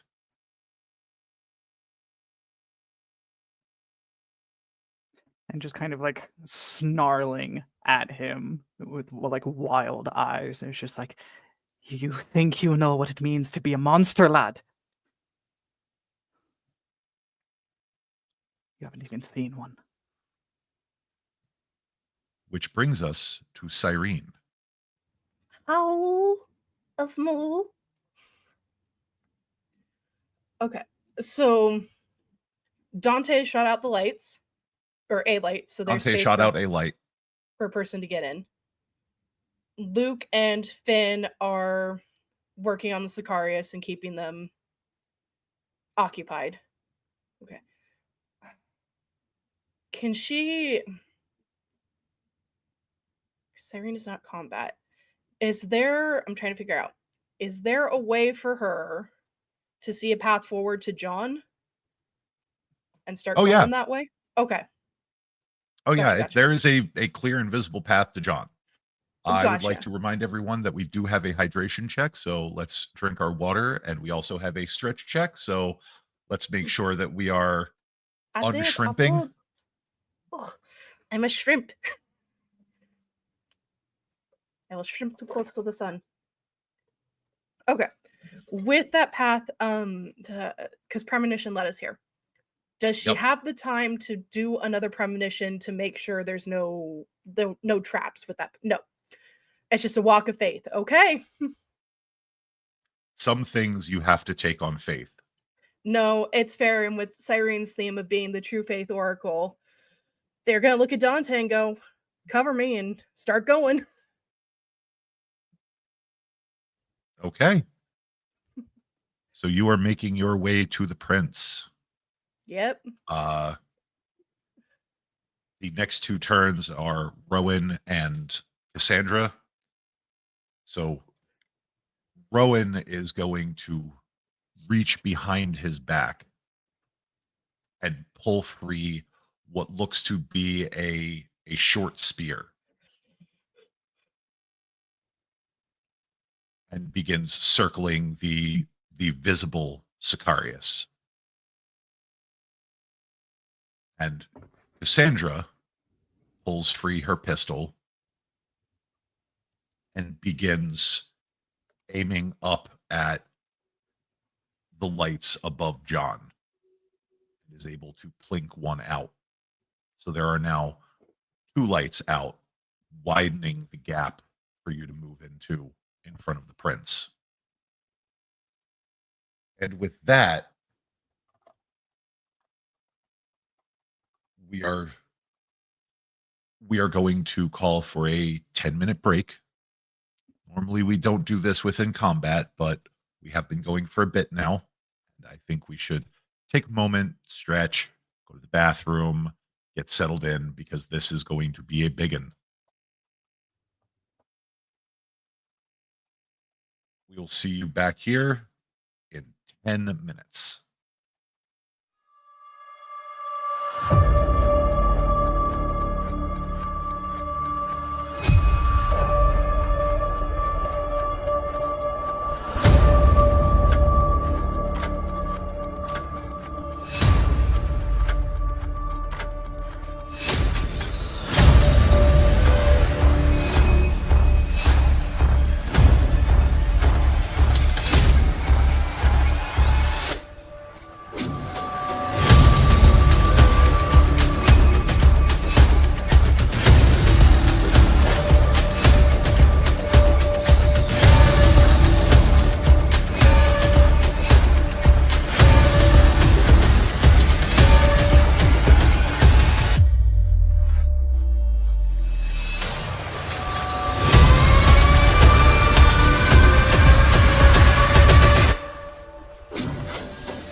Welcome back.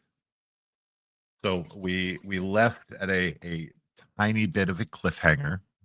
We are now bounding back to the top of our initiative order for combat,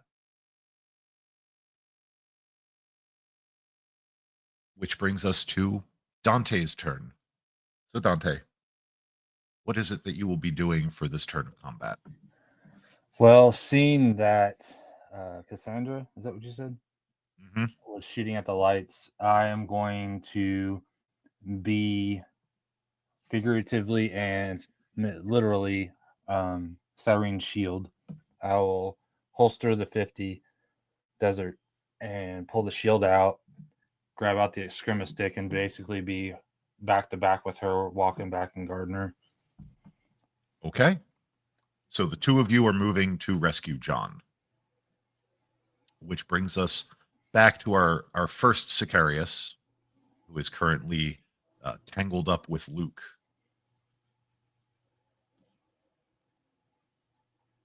So, let me just, there we go.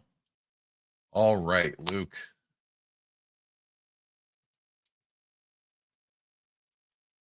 With the short sword out of his hand, the man still has a dagger. And he is going to take a metered swipe at you. Would you like to dodge? Or would you like to parry?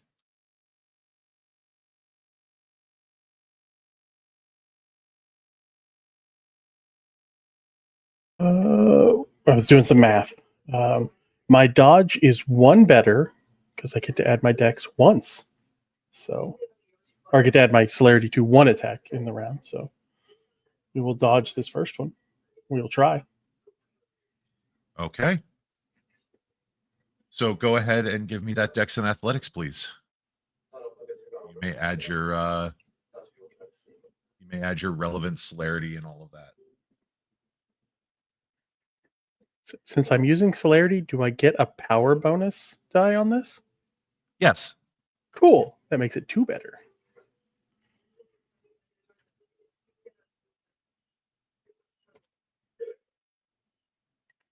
Seven with a critical then. Hell yeah. Okay. You attempt to twist and turn around this attack. But it is not quite enough.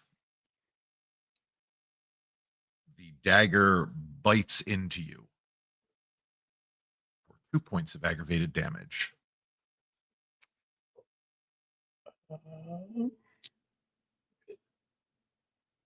Yep. Can't do anything about eggs. So. Though, as the dagger bites into you, there is a brief flash. You see the deserts of Iraq, a dig site, the site of the former city of Akkad. This is a place that your clan is well aware of,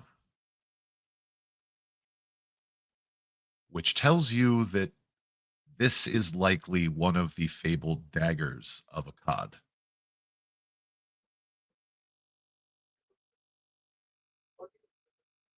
The slash to your arm begins to bleed profusely.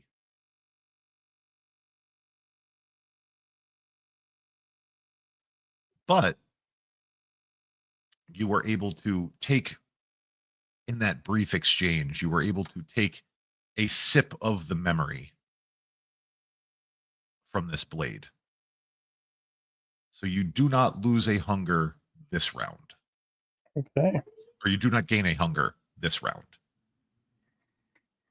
Yeah. But I will in future exchanges. More than likely. You will lose, or you will gain a hunger every round until you hit hunger 5 or combat has finished. Hmm.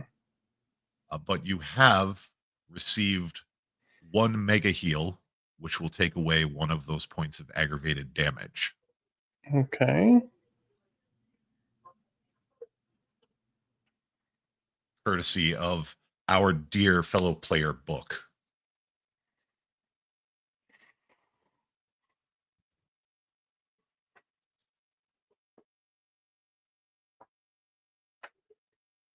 So that brings us to Sicarius number 2, To the other one. who is currently tangled up with Finnegan. Hi. Hi. It's okay. I'm setting Rowan up for a real cool flanking maneuver.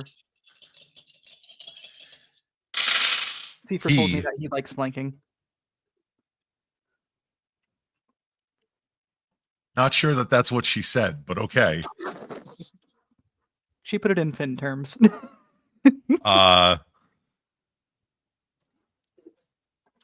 Community guidelines prevent me from making that joke, but okay. We're towing the line. Look, but- there's only so much I can bite my tongue for, y'all. If you keep going, so please, I beg you. Please, I beg, both hands. So you watch the Sicarius bring the sword back and swing with all of his might. Uh-huh. Will you be dodging or will you be parrying?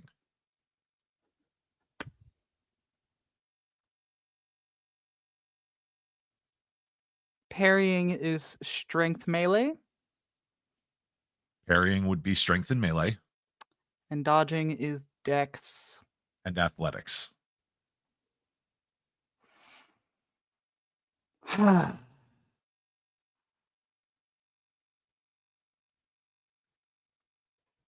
You know what? I will go ahead and try to parry because it's the same dice pool either way. Okay. And I have a thing that might help me because I'm likely going to get hit. So, Box of Doom. That's what I'm doing. My heart is beating so fast. We got this, friend. So, that and that. I'm at hunger 3 right now. I'll stay there.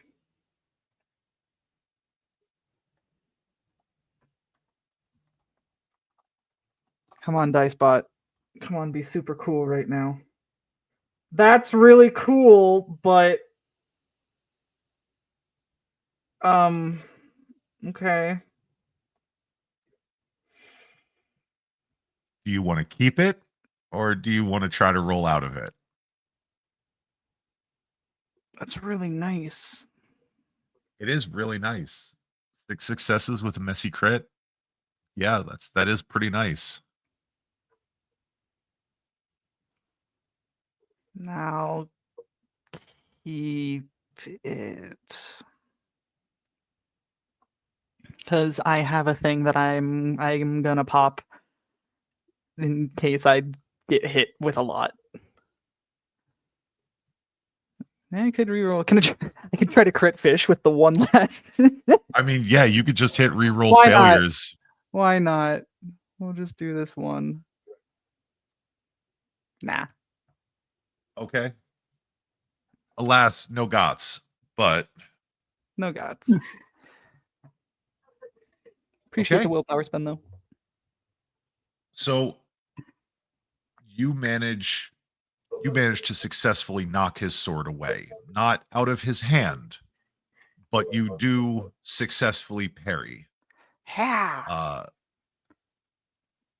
The beast riles in the back of your mind. That reminder of what it was to be in combat, to be a soldier again. I can feel their blood rushing. So, first and foremost, you're going to take a willpower heal, Oh, mouse. Thank yous. courtesy of our audience. Y'all too kind. You are only encouraging further shenanigans and wild swings. But you are also going to experience the harm compulsion 100%. because These fuckers need to die.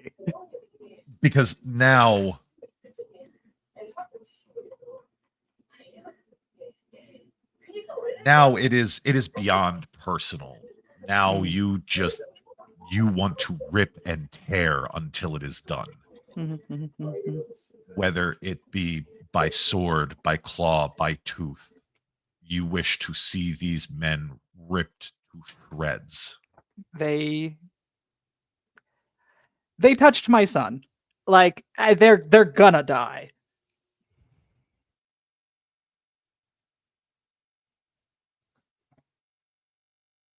So as you do parry, your blade lands on the man, but it glances off of the armor.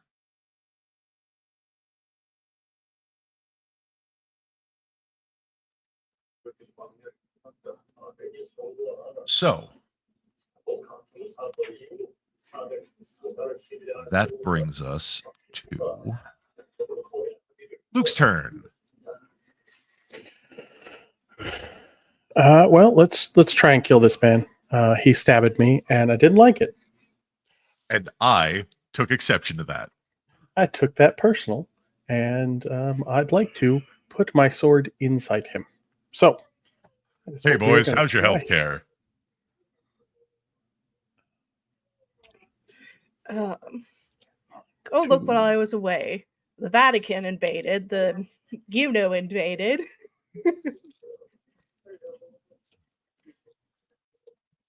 The Vatican is running amok in Philadelphia. The hunters are up to no good. I have a feeling for how many people here at our table with backstories against the English, they wouldn't mind if they were like Irish Catholics or Welsh Catholics, but no, they had to come from they're acting like English. Okay. 7 with a crit again.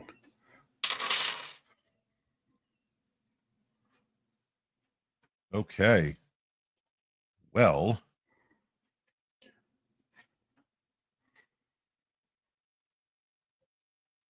okay. The man attempts to knock your blade away, but to no avail. The blade just manages to find a gap in the armor. It is not a fatal blow, mind you, but it is one that you manage to pierce the armor. Your blade makes it through past the underweave and finds flesh. Always good. +3 weapon coming in handy. There, so He's going to take that damage, and I shall mark that I don't off. get the fun other property of the sword because I'm not fighting other kindred, but I will still take the +3 damage.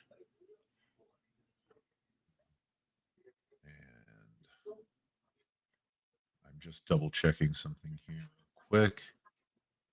So we have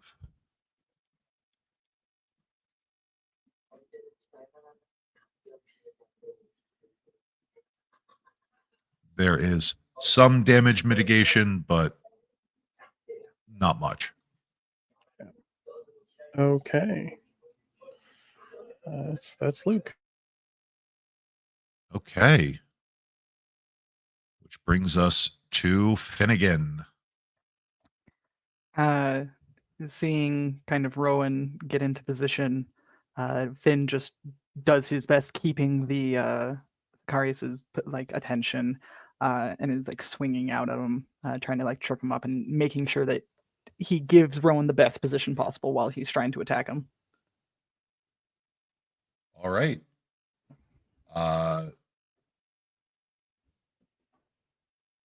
So go ahead and give me a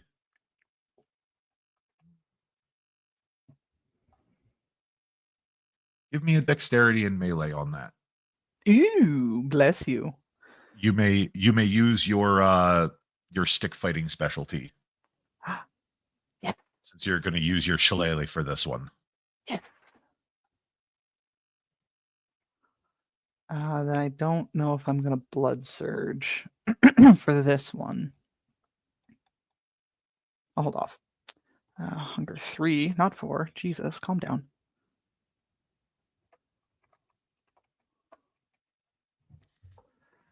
All right, dice gods, please. Can I? I'm gonna crit fish if I may. Yeah, go for it. Come on. Yeah, I got one more at least. 6 successes. Okay. I think now I'm back down. So I used it, and then someone bought one, and then I used it again. So I think I'm back down to 5. Yep. So while your weapon does not do much in the way of damage, it does still strike, and it throws him off balance, which will put him at disadvantage for Rowan's attack. This is going to be equivalent to a 2 success penalty. Because you're in there harassing and harrying him with your shillelagh. You're not, while you are not technically attempting to do damage, you are aiding in damage being done to him. So I'm going to say that that's not going against the harm compulsion just yet. But you're walking a line. Finn feels his fangs like twitching, and he just like as he's like whacking at him and just distracting him, just like, "There's a moon rising, lad. Think you're ready for it?"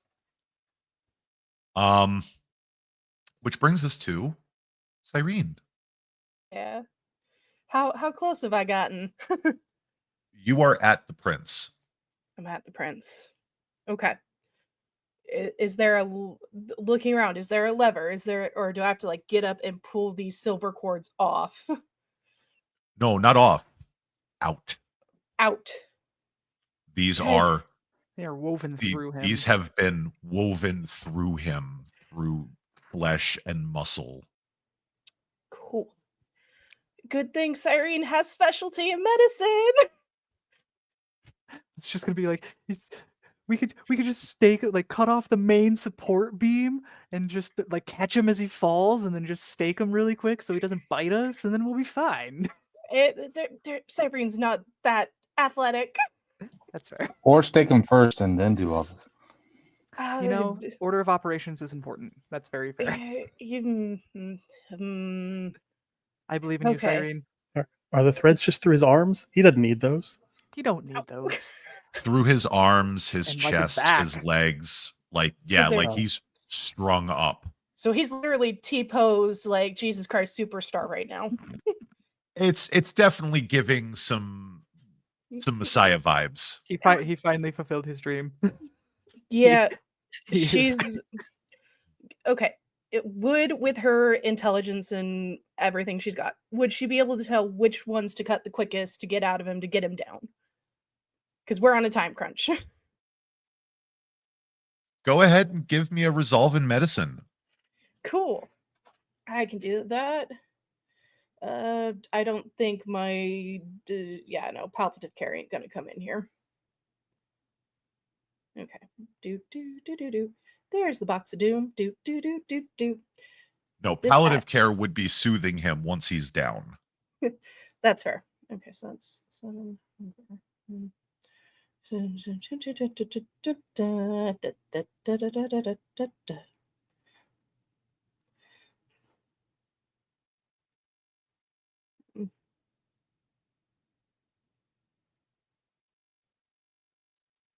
You know what? Autocorrect. I'll take it. I'll take it. Okay, I'm gonna spend a willpower because that was rude. That was rude. Rude. That was was really fucking rude. rude. Okay, it's a 3, so I don't think that's gonna do it. It is rough. While you are able to start yanking cords from out of him, it is painful. Yeah. She's trying to be quick with that trench knife too, helping get him out. And for flavor, as she's doing this, she looks directly in his eyes, and because she studies the Book of Nod as part of her faith, she's gonna look at him and go, "Cower not in the sun, shrink not from fire. Though cursed we are be, you are lords of the earth, and all fall under your domain. Understand, Prince Sexton?" When you look the prince in the eyes, his sclera are red. Yeah. His this is gonna be fun. fangs are distended. These long, wicked fangs that you have only seen come out a couple of times. The prince is hungry, Yep. starved.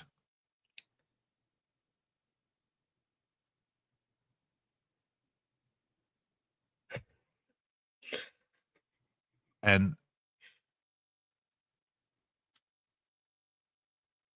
you hear him mutter something under his breath. His gaze is unfocused. Gwynnfar, I'm sorry.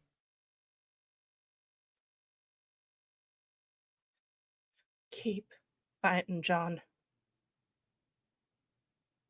And she's gonna kind of glance back at Dante, because assuming Dante has a stake, I know Cyrene has one in her bag, and just kind of give him a be ready look.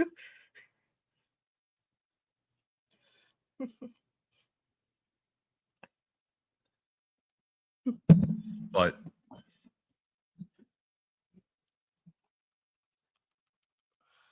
give me just one moment because I have to put something into chat.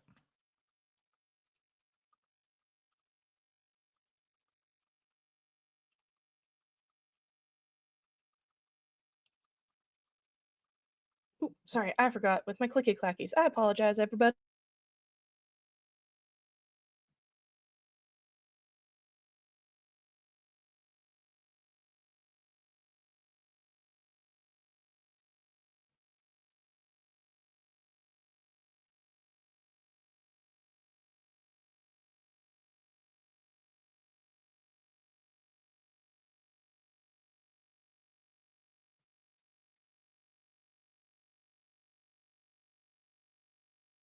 Let's see.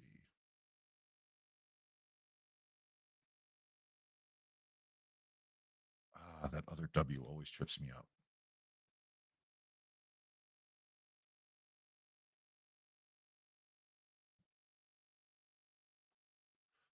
For edification, it is the Welsh version of Guinevere. We're gonna have a long talk about this later, King Arthur.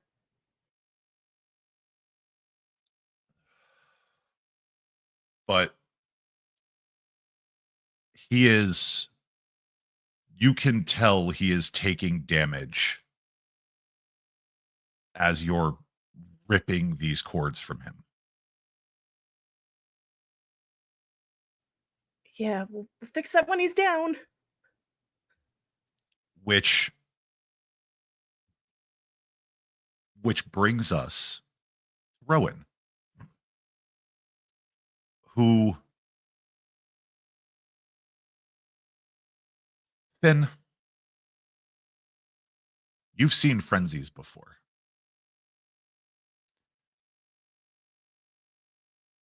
But you have not seen Rowan truly frenzy. But this is different. It is not the beast taking hold in Rowan. It is Rowan harnessing the beast. And Rowan is going to ride the wave. As he sets upon the Sicarius. Hey, I set him up. Knock him down.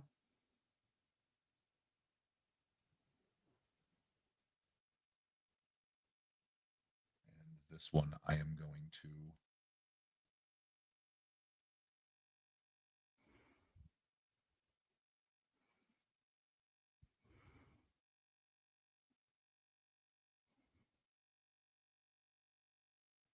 Fuck him up, Rowan. Mm-hmm.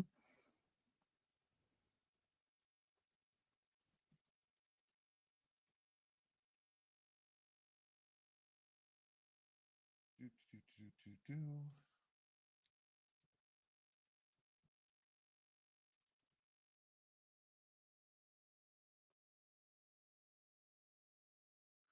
Oh, well, that just won't do.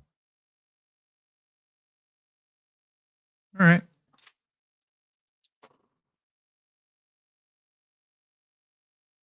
Okay. Rude. Dice bot, rude. Rude, but it's okay. Because that short spear that he has in his hands sinks into the Sicarius's shoulder. As the Sicarius wheels and brings a curled fist into the face mask of Rowan's armor and sends him flying off. Both men take damage.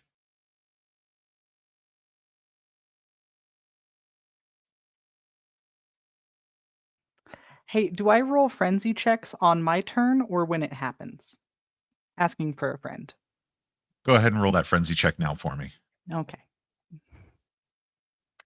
That bastard hurt part of my pack.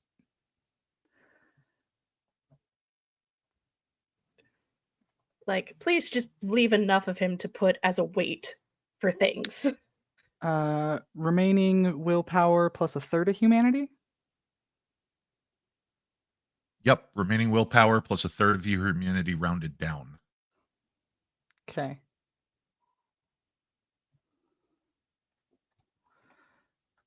Yes, hunger? I'm sorry. Not for frenzy checks. Great.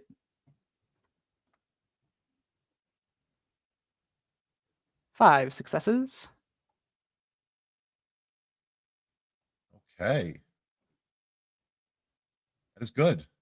You are able to avoid the frenzy. And still just kind of like roars and just gets ready to lash out at him again.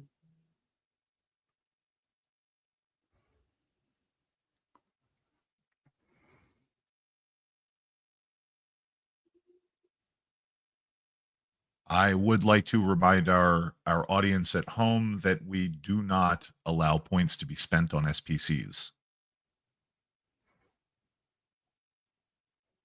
Dun dun dun. So we're going to refund that point spend for you so that you don't lose out on the points. But next turn in combat is Luke, or no, Cassandra. That's who it is. I got confused for a second because we had Finn roll that. Anyway, so Cassandra is going to begin moving in an attempt to help Cyrene get the prince down.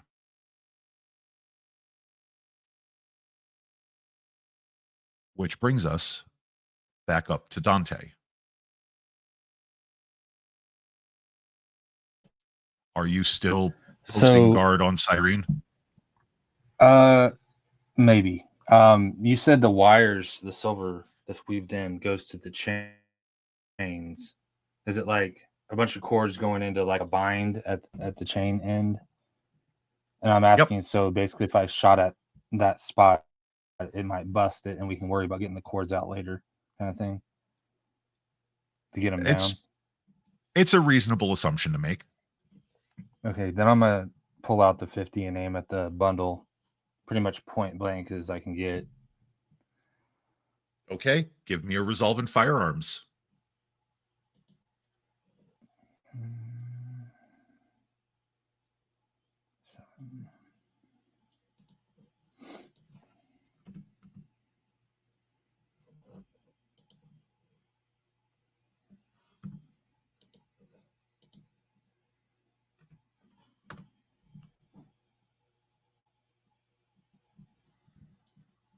Okay. You are able to blast away one of the where the manacle connects to the chain. And as Cyrene is ripping out some of these wires and trying to free John, you would see him go limp as he falls into torpor. But you have been able to blast one of his hands free.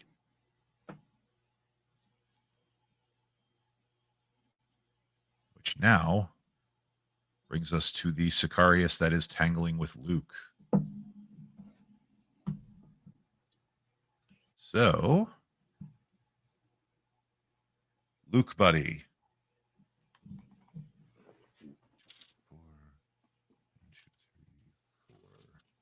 Time for more dodging.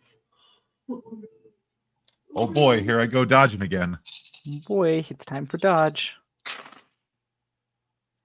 Are you going to dodge, or are you going to attempt to parry? We will dodge. Okay. It's a better dice pool when I'm only fighting one person, so. So Gonna go ahead find and give me that Dex and Athletics.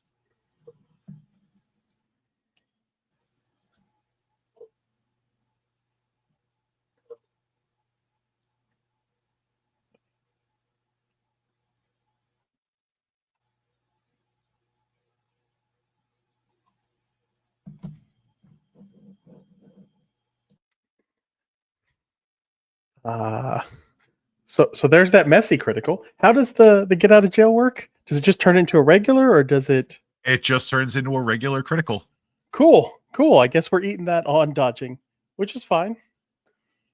So, yes, as the man swings his dagger, it is a wild swing that you're able to duck fairly easily. And because of that critical, I will let you take a bonus action in response. Stab him. I would like to stab him more. Stab. I Okay. would like to stab. Go ahead and give me that Dex and melee. Action, stab. Bonus action, stab. Reaction, stab. Stab. Action surge. Stab. Stab again. Can I blood surge on this bonus action? Go for it. Cool, because I'd like to keep doing that.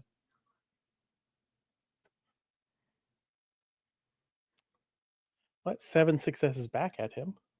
But Okay. we're gonna crit fish. Yeah, we're gonna take that 11 success crit. I'd much rather have that. Yes. Yes. Okay. Yeah, that seems like a much better use of my time. He is not looking too good as you stab him again.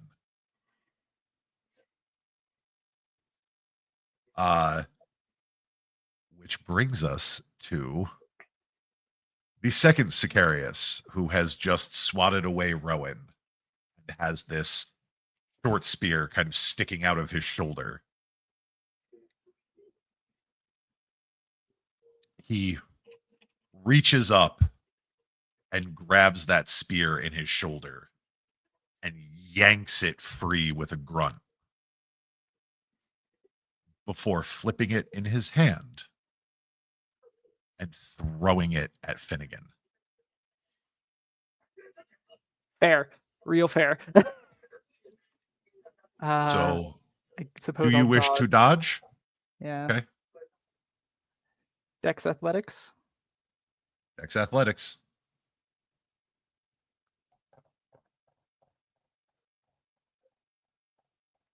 And things only get real bad at hunger 5, right? Well, At 4, you have the possibility of frenzying. At hunger 5, you do. Okay. There's already blood in the air. There's So lots of things are blood in the going to get right. dicey if you hit hunger 4. Yeah, so I don't think I'm gonna blood surge. Then I guess I was looking at the rolls and I was like, how spicy do I get on a dodge?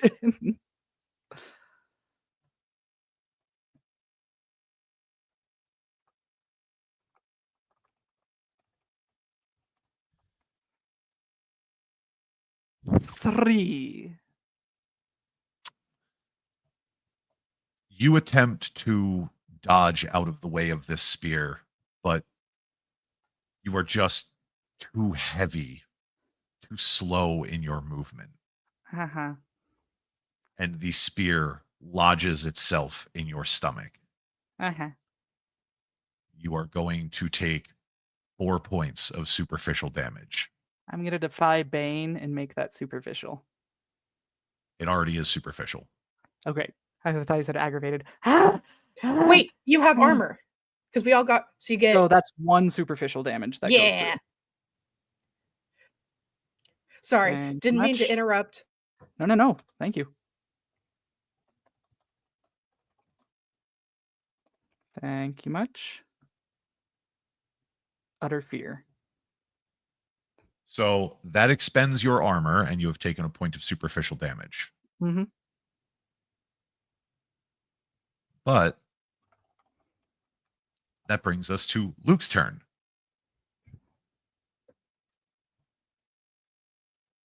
Captain, I'd like to continue stabbing this man. Oh, Captain, my captain. Stab. So yeah, go for stabbing. Luke is here to not play around. That's 8 with a critical, another blood surge without hunger increasing. So I would like to continue putting my sword in this man until he is not a person anymore. Action. Stab. Bonus action. Bonus action, take his knife. It's like, rude, I'm taking this. Stab him This with is his own mine knife. now. Okay. So, how do you want to do this? Yeah. Well, there's that area between the helmet and the rest of armor that usually is a weak point. I'd like to exploit that weak point. Okay. So it is less decapitation because Luke is more speed, and it's more just through the neck and back. Right. So you thrust Darkstar forward. You are as keenly aimed as you can possibly get. Even with a -2 for a called shot, there is no stopping what is about to happen.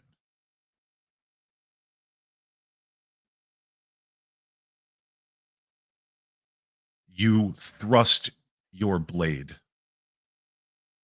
through the man's neck and retract it back again. You have just hit backspace on this man's entire career.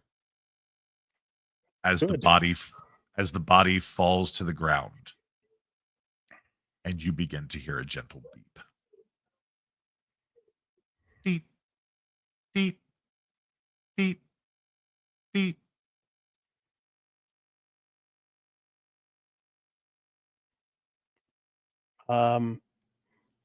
Okay.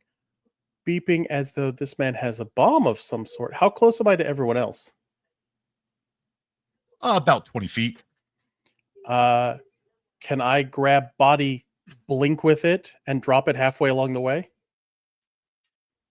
You could. Yeah, that is the goal. I'm trying to get it and myself away from the crowd. Okay. Go ahead and give me. Let me see here.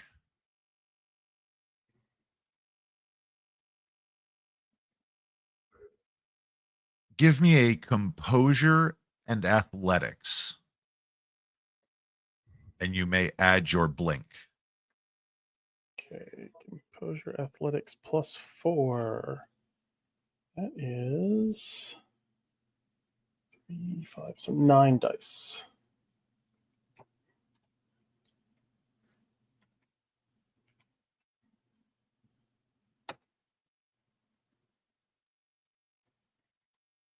Four. Would you like? Okay. I mean, yeah, we'll go ahead and try and add some more. 5. Got another willpower, but that's fine. It is enough to get away from the group, No, that is step 1. So but you hear the beeping start to get a little faster. Beep, beep, beep, beep.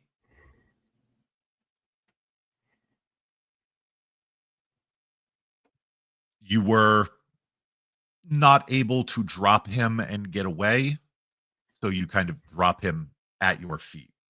yeah, well, that's better than it being there for all of us. And you will get a willpower heal from our audience. Cool. Put me back up to 4. Finnegan, it's your go, buddy. Great. I have a spear in my stomach. Yep. Wonderful. As he's like kind of bent over and like the silver sword kind of clatters a little bit, he just chuckles and yanks it out and starts. And it's not a pike flashing, but the moon's rising.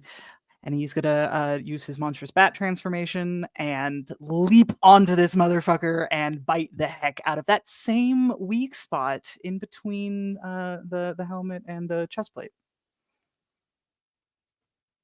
Okay. Real quick, I would like to note for Luke, you do heal the other aggravated health damage, but you are going to go up a hunger. Okay. Up to hunger 3. So,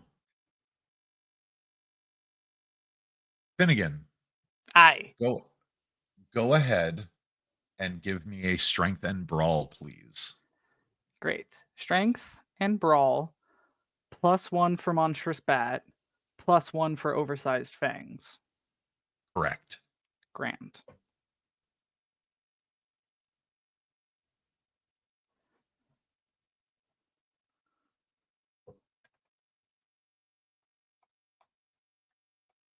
If I eat this person, that fulfills the frenzy and the harm compulsion, and would maybe get me some hunger down.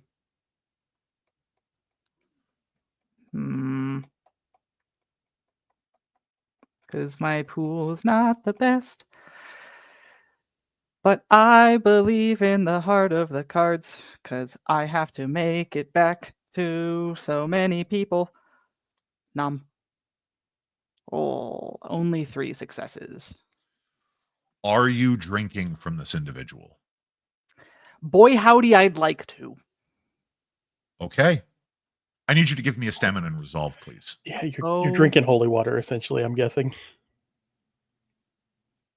Stamina and resolve, you say? Correct.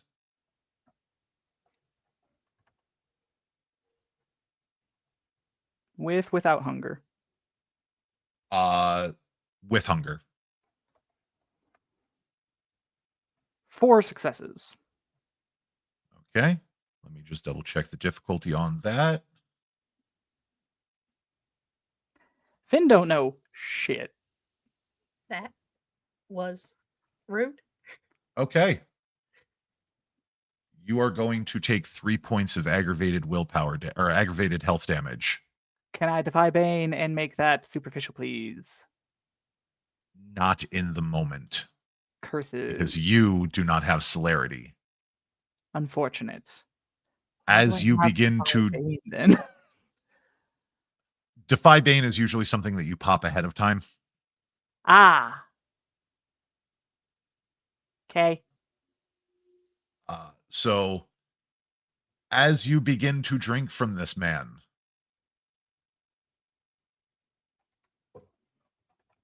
it is It is like drinking acid.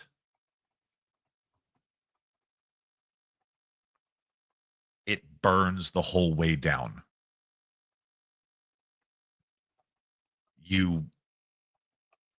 It does not slake any hunger. But it does satisfy your harm compulsion. Yay! And you begin to hear deep, deep, deep, deep. Is there any way to continue the movement as I'm like, I'm a giant bat jumping on this man and like try to carry him away?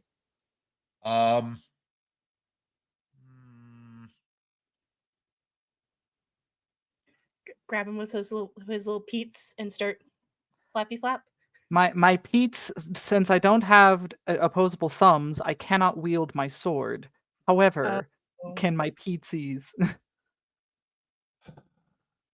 That will have to wait for your next turn.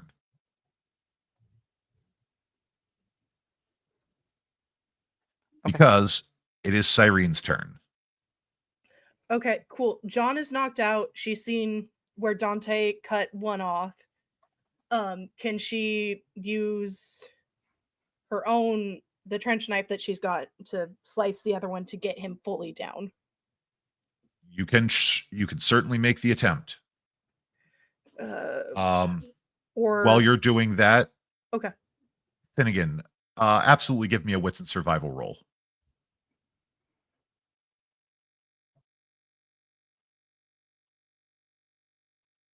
So, Cyrene, for you, it is going to be a strength and melee. Got it, which okay. Not the greatest, but we'll do it.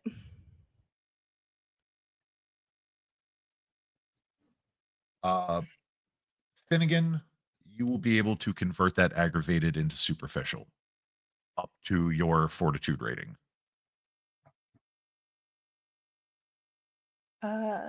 Would I have time to blood surge? I will allow it for this one. Cool. Thank you.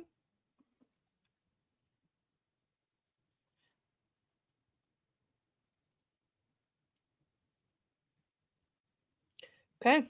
4 successes. And I'm up to hunger too.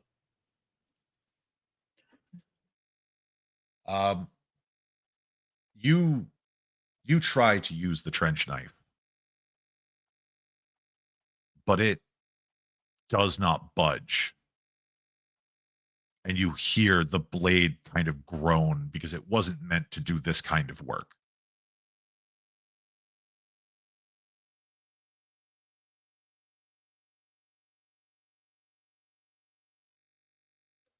No worries. She's just gonna snarl and put it away and try and pull out a gun, and she doesn't have any celerity, so she doesn't get any 2 actions, so that's gonna be her turn. Okay.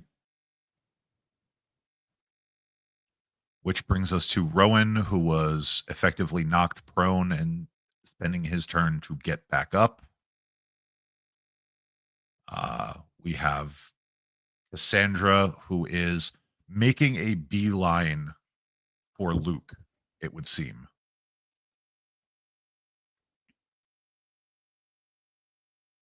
So we are going to bring this back up to the top of initiative order, even though there are no combatants left. Dante. Decisions. Does Dante hear the beeping? You can hear the beeping from both bodies echoing through the submarine pen. Okay, I want to shoot the other chain. Could I also throw the shield at one of the 2 beeping people so they could use it to mitigate? Or is it one or the other? You can you can do one or the other. Okay. I'm gonna try and drag and carry my body somewhere safe, and I think Luke is safe? And just needs to run away now. No, I brought the body with me, so at the moment I'm the one in danger of that one. But this is a dry dock for the sub, so there's a big drop off, right, off to the side. You are in the drop off. Oh, we're down in the bottom. Okay. Okay. Okay, then I would throw the shield to Luke.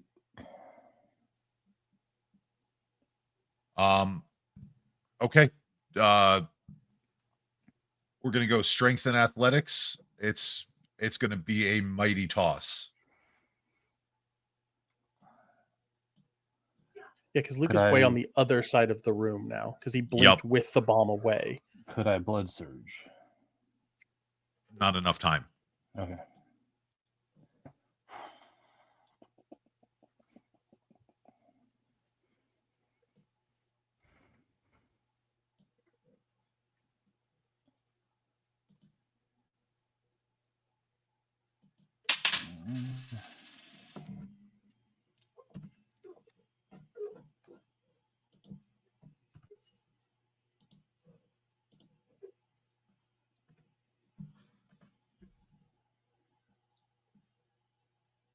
Could I use willpower for that? You can.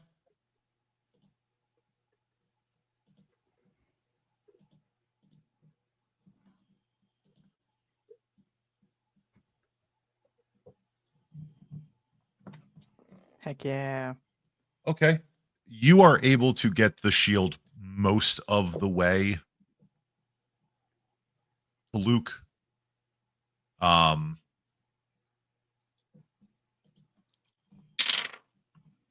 As it falls to the ground, because Cassandra is in an all-out sprint towards Luke, you would see her scoop the shield up off of the ground.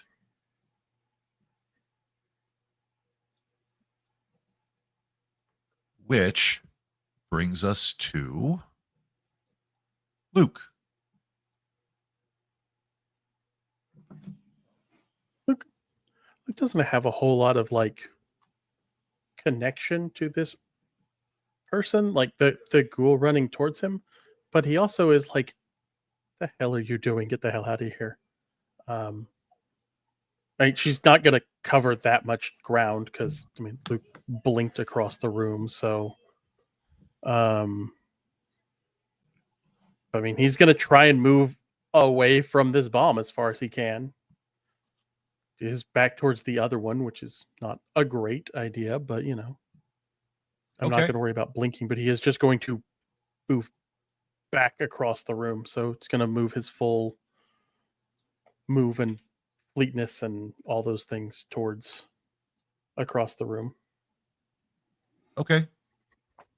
So you are able to move where Cassandra is at with the shield. Yeah. You will gain another hunger Okay. because that wound is still going. Yeah, I can't do anything about that. Is it possible to have snatched up that dagger? Just Yes. okay, cool. Because I was like, I would like to take it with me. I will drop that in Went your to- chat. Went to save the prince, and all I got was this dagger. We need that as a shirt. Go right with the I went to Carthage, and all I got was staked. Yep. But yeah, that's Luke is mostly running from bomb and looting bodies as he can, as any good Alright. archaeologist does. While I appreciate the aggravated willpower heals, nobody has taken aggravated willpower damage just yet. So we're going to refund that.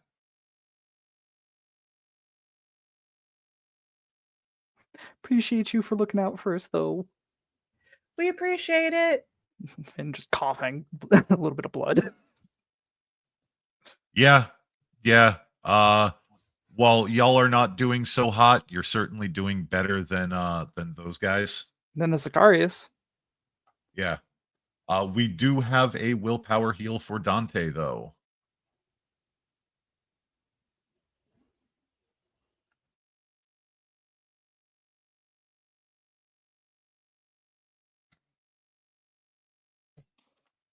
So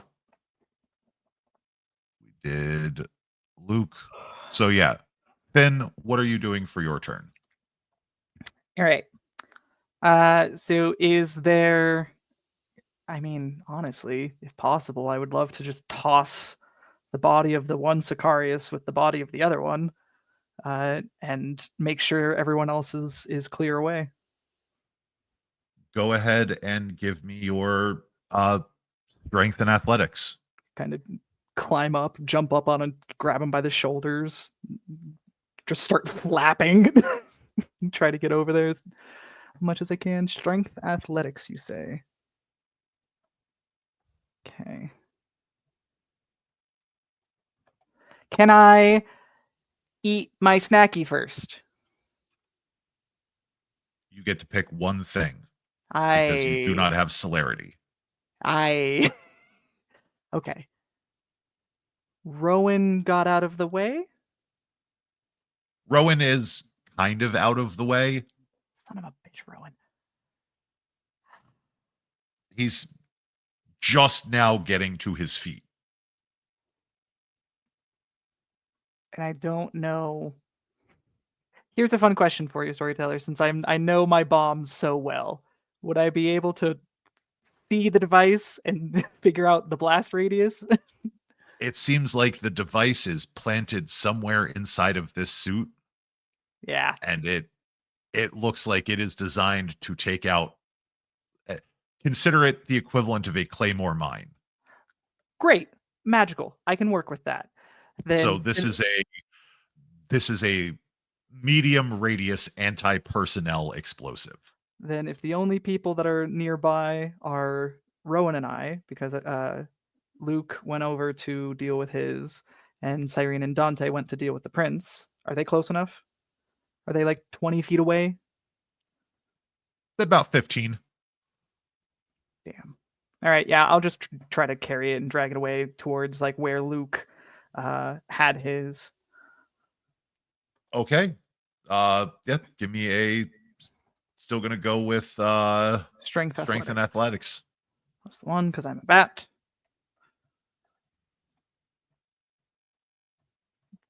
Four successes. Four successes. I'll willpower if I need to also make sure I am far enough away. 4 successes is enough to get you and the body closer to the other Sicarius. But you begin to hear the beeping speed up. Deet, deet, deet, deet, deet, deet. Flap away as quick as I can. Try to hurl him midair to get him towards the other body, and then just back up and try to cover Rowan as much as I can. Okay. That brings us to Cyrene. So I only have time for one action because I don't have celerity. John is mostly down. One arm is free. One arm is free. Okay. And I didn't ask if I could have prepped Haint Shroud, so I won't be able to pop that to be... Okay. Correct. No, sorry. This is just me planning out what I'm doing. Okay. Nope. She is going to shoot the knot to get John down. And then, because we're still kind of within the blast radius, throw herself on top. And pray.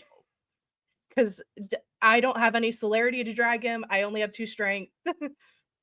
Okay. Go ahead and give me a composure and firearms. Okay. Now, your pistol is much smaller than Dante's. So we'll see how this goes. Yeah, I don't have time to Bludge Surge, I take it. Nope. Fair enough. Just wanted to make sure. Okay, firearms. Maybe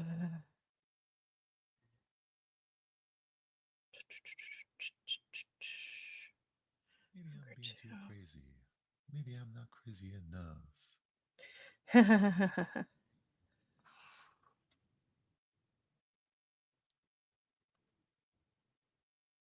All right, I'm 2 successes probably won't do it with the willpower, but we'll try.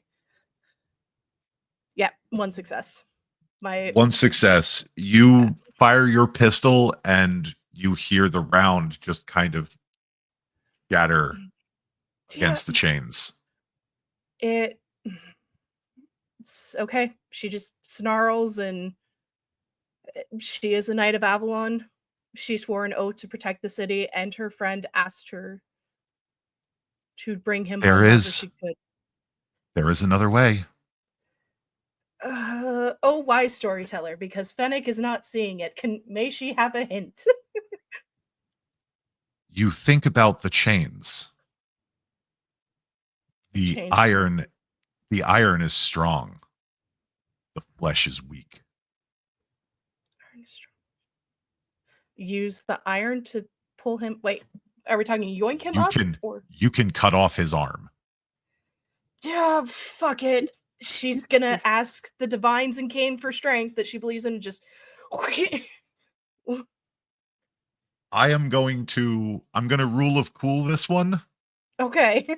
because you have a trench knife and you are attempting to remove an arm with a trench knife. So it's gonna take a minute. That's fine.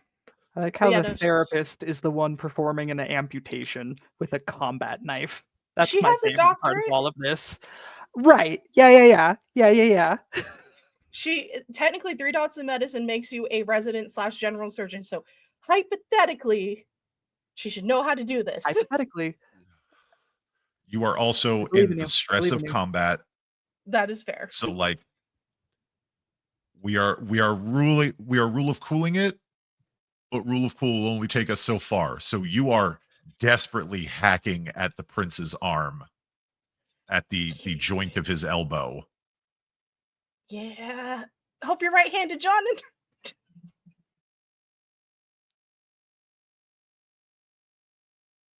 Which brings us to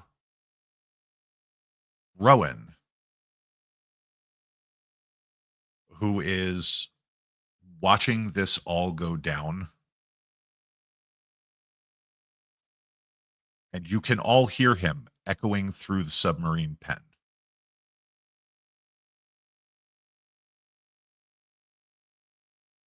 As he makes another frenzy save.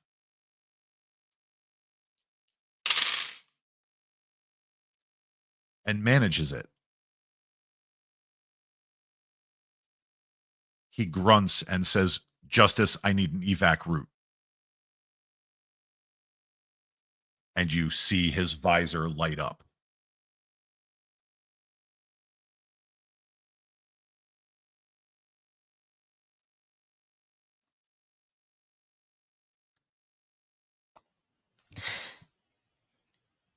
Mercy, copy.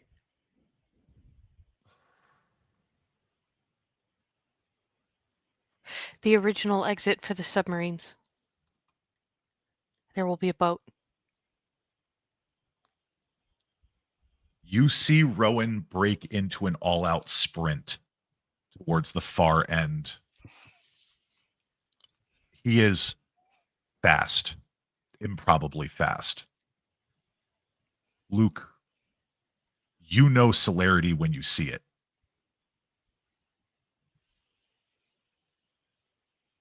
He is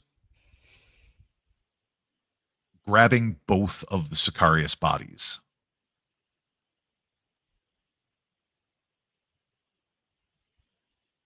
And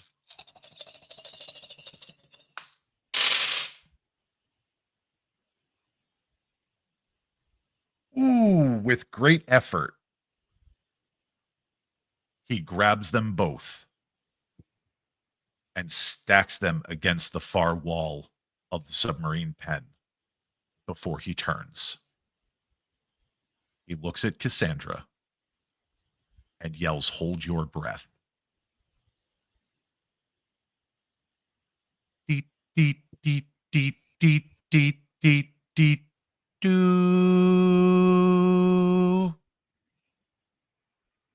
As both bodies detonate. A roar of flame met with rushing water suddenly fills the submarine pen.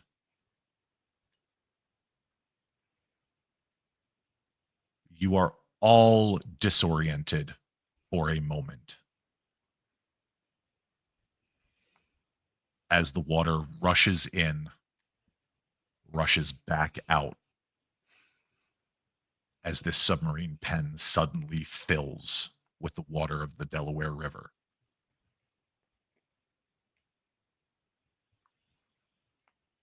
As you all bob to the surface,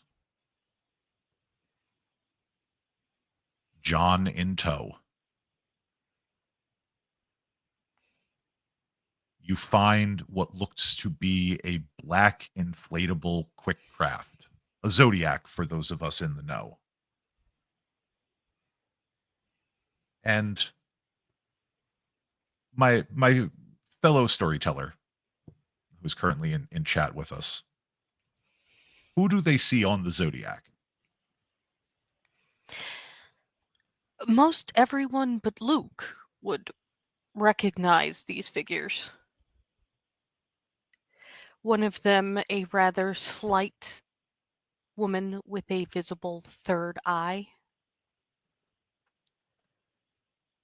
One of them, another rather slight figure. The same figure that took Alicia and Benny out of Powell House.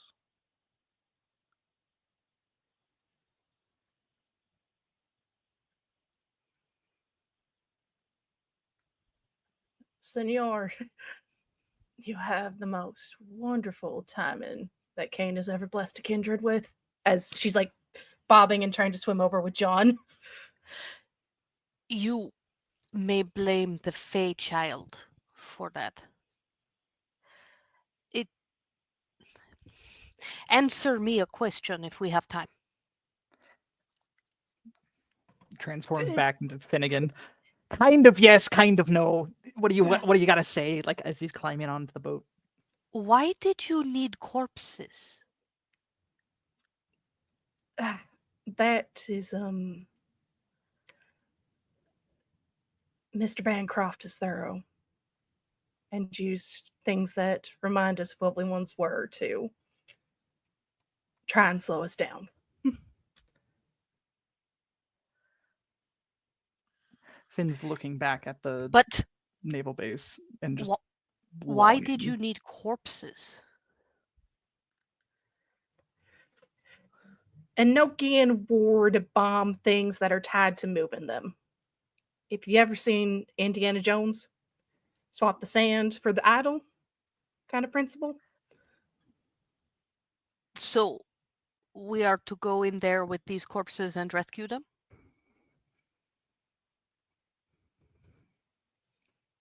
Finn's like he can't breathe because not hyperventilating, but it's just like he's wanting to go immediately and damn near like got on top of the boat as the bat and would glide over there if he could. It is at this point that you hear the klaxons on the base begin to ramp up. No. But there is one final ally to reveal as several swift boats begin to come up. And our third storyteller, can you describe the individual leading the swift boats? So many things.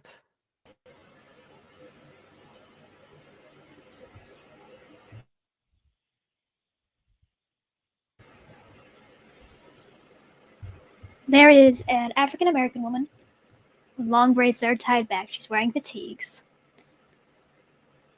And you can see her leading amongst various people diving down and going about pulling people out into boats.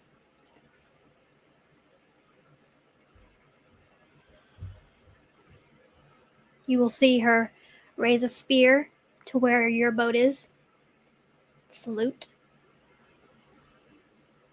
kind of give a jerk of her head.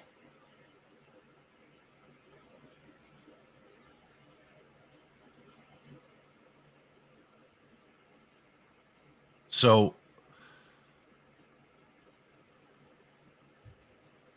I don't think any of you have met this individual before.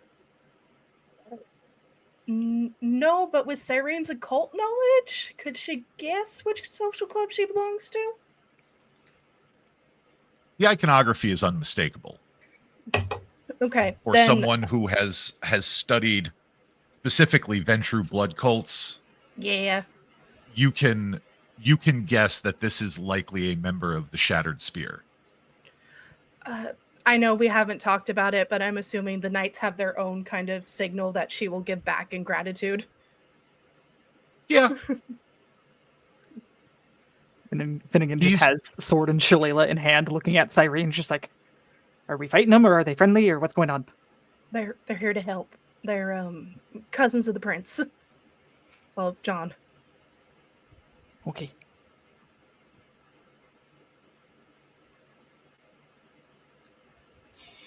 Yeah, some of the iconography she's wearing are not very visibly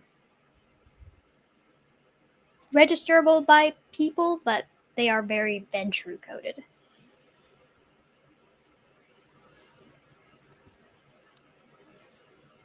and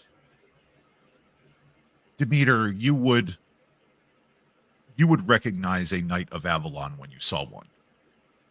It's been a very long time since you have ever worked beside one. And there is a bit of a shimmer through OracleNet of a seer recognizing a seer. Huh. And she'll just kind of tilt her head in respect then as well. And then you'll feel almost a wall slam down between the two of you in there. She continues her work. As you all load into the boats and are plucked from the water, I would like my players to give me a wits and awareness. Hypervigilance? You are shell-shocked right now. Fair enough. I mean, hey, I wasn't going to ask, but paranoia sometimes does play into shell shock. Yes, Sweet. but not this time. Damn it.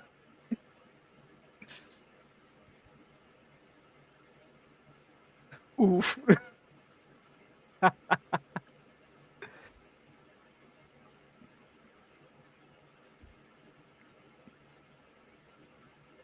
Do I willpower want to keep mine. it?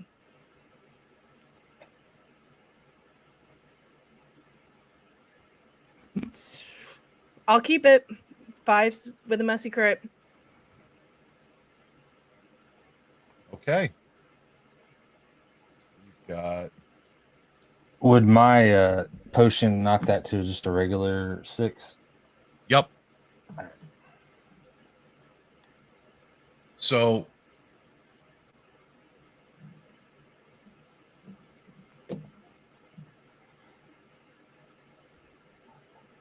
for my 2s, you would notice that there is someone missing from this group. Mm-hmm. My 4s, you would realize that Rowan did not surface.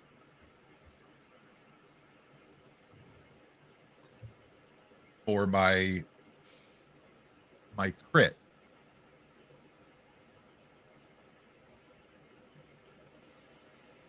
you did not see Rowan.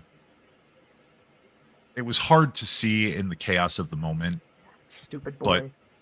You cannot see him bobbing or floating anywhere. Cyrene, for your messy crit, That's fair. you are going to go up a hunger. Okay. Hunger 3.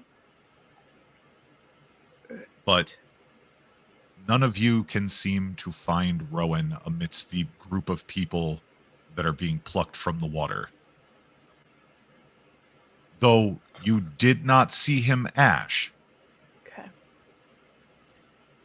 you Can I cannot dive seem in to after? find him You could. But- Yeah. The hornet's nest has been kicked. The base is mobilizing, and there are a bunch of boats in the water right now. If he washed out into the water with us all, he's going to be on the bottom, and Luca's going to go look for him. He can see in darkness. He can sense magic that is Yeah. anything else. And also, the boy was wearing bright white. Yeah. Mhm. Walk him out across Now the you bottom don't of have the to river breathe, if I need so. to. Yeah, I was like, Yeah, Cyrene has already come to the same conclusion and is gonna start to go, and then seeing Luke dive, will yell bottom. How far Um, are we from the harbor? You are all right up against the base. Like, you are in the Delaware, but you are up against the base. Solid. Like, Probably 50, 60 feet down. it is a matter of time before you are seen. However, the howls that are raising up from inside of the base, Good. it's a toss-up. And Another Finish question for Stuart. Yeah. Yes. no, go on. Would Dante, with his knowledge of the sewers, see any emergency exit into a sewer nearby on the shore that if I waited around for Luke and Rowan, I could lead to for a different exit? There are different inlets and outlets, mostly for stormwater. But these do not look like they connect to the sewer system proper. These look like these are more for the base itself, and they are barred and locked off so that you can't Okay. just enter them. yeah, for what it's worth, Luke is not. I mean, he's going to sink to the bottom, doesn't breathe, But- so he can blow all that out, and then try and find him, and then just walk out across the bottom to where he can exit. He doesn't have to breathe. He's in all black at the bottom of the river. Like, But it'd be hard to see Luke, him anyway. So yeah, as you sink to the bottom, you do see just off in the distance at the edge of your sight the body of Rowan Everly in a heavily damaged suit of armor. well, we will try and recover him then. As you do, you would notice that he does not appear dead, but rather in torpor. That's fine. It's easier to move him. It would seem as though the armor took the brunt of the damage. And while there are burn marks on exposed flesh, the rush of water was enough to put that fire out fairly quickly.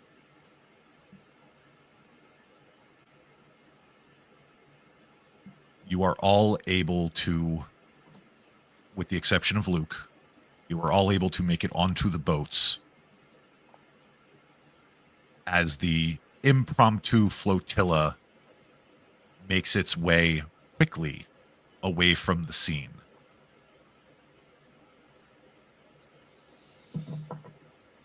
Moving swiftly along the water, you move up the Delaware.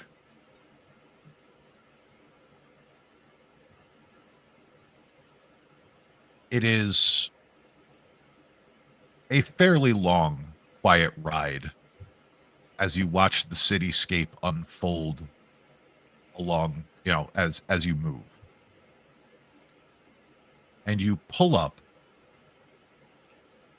The flotilla brings you to a riverside casino where there is a tall, slender African-American man waiting beside private docks beneath the casino because it overhangs the river a bit to give the patrons of the bars and restaurants there a nice scenic view of the river.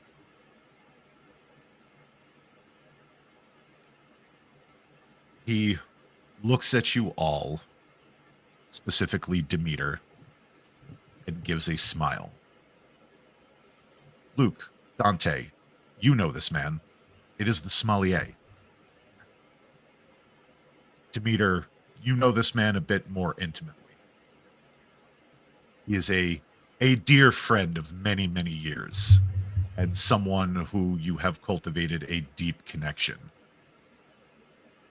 He spreads his hands and smiles. Demeter, it is wonderful to welcome you to my establishment, though I wish I had had more warning. I would have rolled out the red carpet for you. My dear sommelier, I do apologize for my abruptness, but I hope you know that I only bring parties to you. You always bring me the most wonderful presents.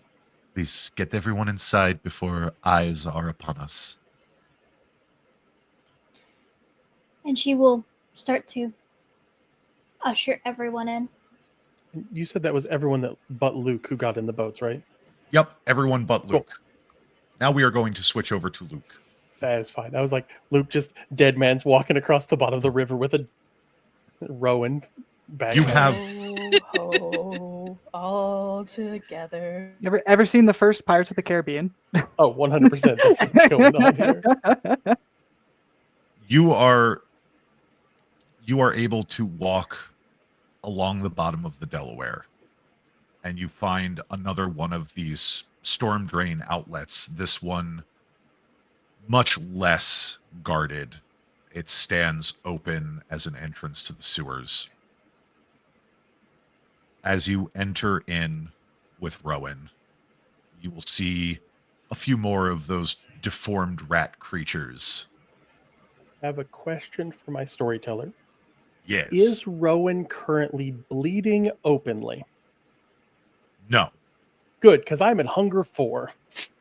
He Rough is task, he that would is be not he is not bleeding openly. Good. I did not want to save Rowan and then eat him, but I would be remiss to not point that out, that we have sent the blood leech off with the unconscious body of a vampire when he is at hunger 4. The blood leech, who is now really super good at killing vampires. Oh God, he's so good. Everything he's so shaped for killing vampires. Man, that's a lot of work to get fruit gushers, Luke, but okay. As you enter into the sewers, you see that another group of those mutated, deformed rats who are kind of all circling as if to get your attention. He will just be like, tell him I'm bringing him home. And they flash off down the tunnels. Now, there was something that was brought along with you that thankfully Rowan had in one of the pouches on his belt. It is now kind of hanging out of that pouch, damp but present. It is a green harlequin stocking. Yeah, feeding that way is a rouse check, which I do not want to try at hunger 4. That's the problem with fair. feeding Luke in the thing, is that his feeding style can make him hungrier, so he's just going to have to go without until he can get somewhere safe. That is fair. That is fair. It is there, but that is exceptionally Yeah, fair. because get hungrier, go to hunger 4, eat Rowan after I've just told I'm bringing him home is a very bad look for Luke. It is. It is. It's a very bad look for. Wow, try saying that 10 times fast. It is a very bad look for Luke. But you are able to follow the tunnels that lead you to the court of the Lord of the Under. And Quasimodo is there to greet you. He looks at Rowan. Oh, I will tell Big Sister. You look bad. He'll be okay. And he just kind of very slowly holds out this gnarled stony arm. There are bits of exposed flesh.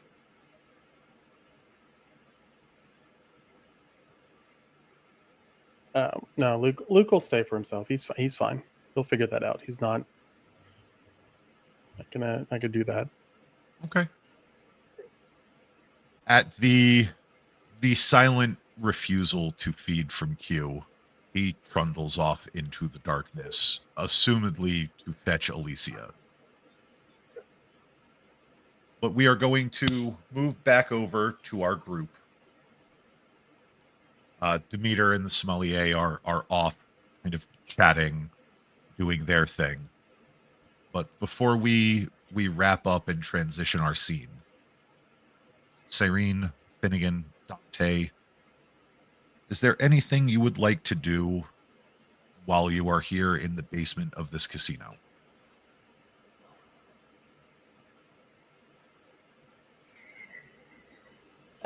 Would we have time to eat the snack packs first on the way over?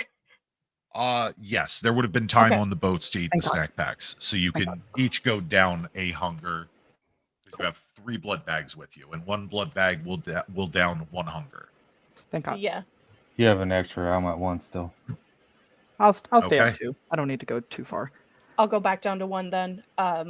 Cyrene will then summon a rat to send a message to Alicia because we went in the water, so our phones are at this point. I have a Nokia flip phone, which has been established since season 1. Is it still on? Bullshit. In fairness, it was an explosion and then in the Delaware River. So, like, put A it in some Nokia. rice for half an hour Yeah. and then it'll turn on. That's fair. That's Or fair. It will turn back on, just not Yeah. right now. But before So- before Demeter and the sommelier left, Finn would have just been like, Smellier, can you get me a bowl of rice, please? They haven't left. They're just kind of off to the side chatting amongst themselves. Oh, And he just kind of looks at you at the request, snaps his fingers, and one of the other individuals that's milling about great. kind of trots off. I appreciate it. Sorry for the odd request. It's been a weird night. I just realized we're in a building, so if there is a landline that she can use, she will dial the. I'm assuming Alicia has a ghoul at Elysium to pass messages. I mean, there's landlines at Elysium as well. Like, you would know how to get a hold of Alicia if you needed to. okay, and she will reach out to call Alicia after putting on. She keeps spare clothes in a baggie, putting on like spare sweatpants and a t-shirt, and calling their boss to be like, "Hey, we did it," kinda. Alicia, you receive a phone call from your oracle telling you, we did it, kind of.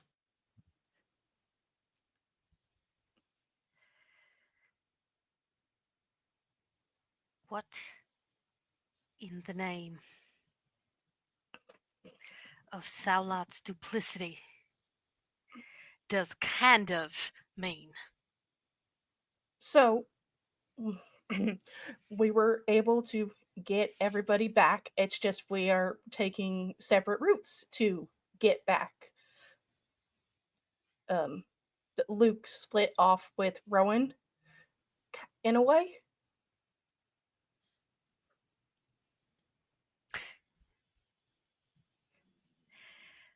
I've had a message from Q. Oh, good.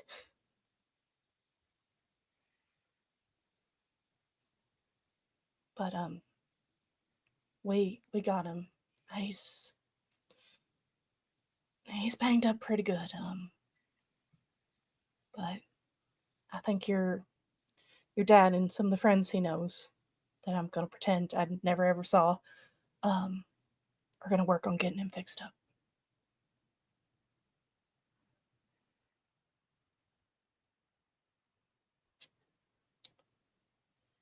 It's you're still. I can't do a complete evaluation of the field, but given what I saw, I don't think we're gonna have to move forward with the what you put in motion while he's healing, I think.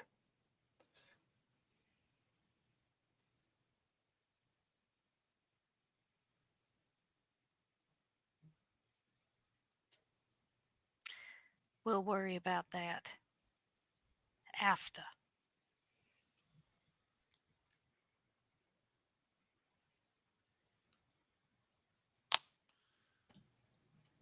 You know as well as I do, the roughest damage ain't physical.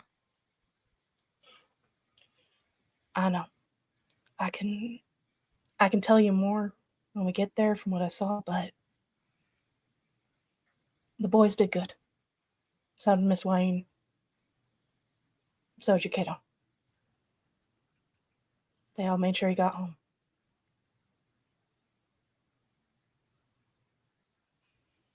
What are the injuries? From him to Cyrene, we get the technical terms, but massive body trauma as a result of silver latticing and missing an arm, along with appeared all the medical jargon of it. Man was the hungriest you've ever seen him before he went into torpor. He has multiple lacerations, puncture wounds with silver cording through them. He is missing his left arm at the elbow. He is a mess.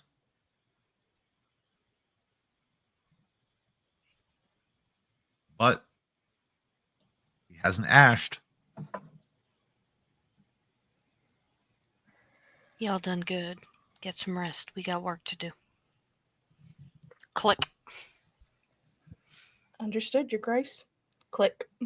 Dante would be over by the prince.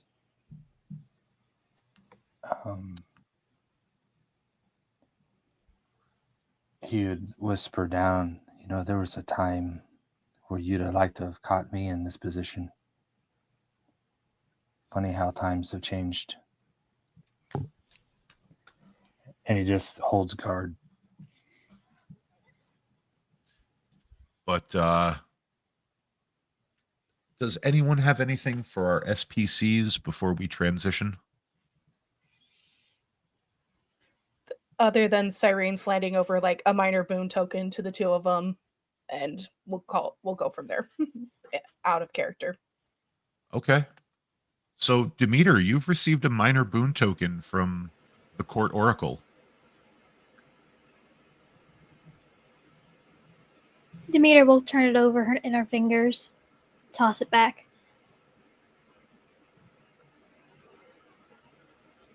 Consider the soldier's favor, Oracle Leclerc.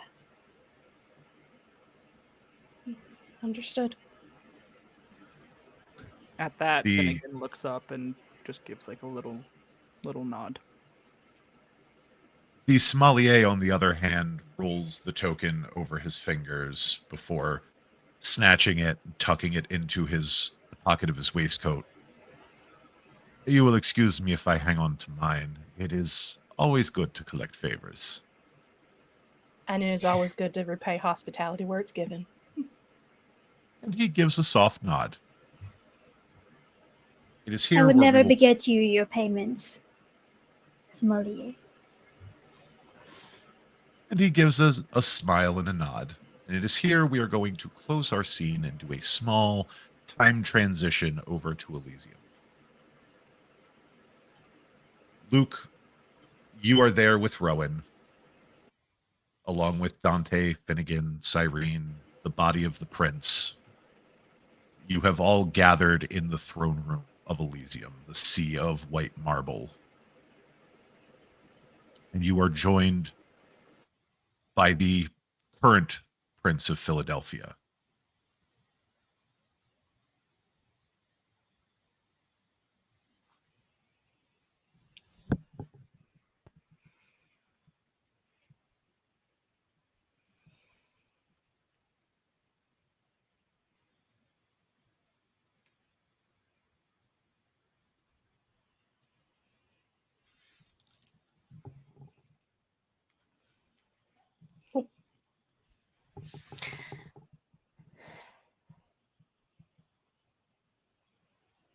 This isn't great.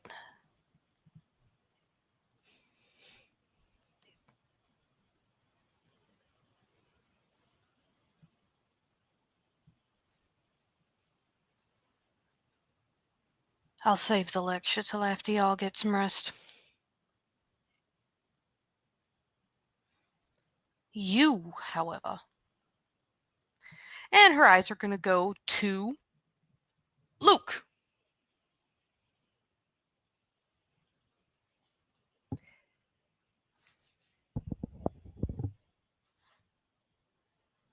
You are starving. So you got two options.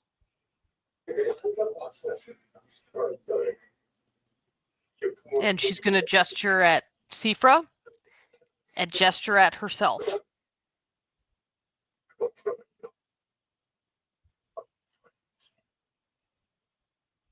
My brother ain't what you might call smart, but he is insightful.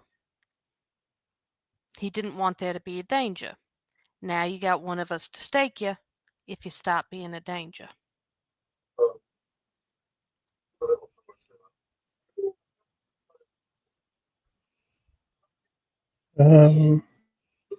Yeah, then Luke would feed then. I mean, it's not a big deal. He just wasn't doing it when... Right, because it was dangerous. If he frenzies down there, he just kills Q and Rowan, and that's not good for anybody. Right. So is he going to try to feed from Sifra, or is he going to try to feed from Alicia? Probably from Sifra. This makes the most sense. Okie dokie. To make the hunger frenzy, but I can do that. Do it. That is third of humanity, which is 1, and remaining willpower, which is let's see where I'm at. 4, so 5 dice. Go, Luke, go.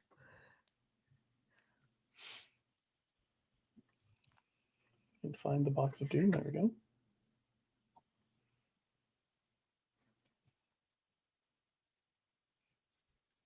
Yeah, we're good. Oh yeah, super good. Super good. We're super green. Cool. Who are you feeding off of again? Sifra. Okay. So Sifra's gonna offer, an arm, figuring that's what's most comfortable. It's like, meh. And Luke will start to feed.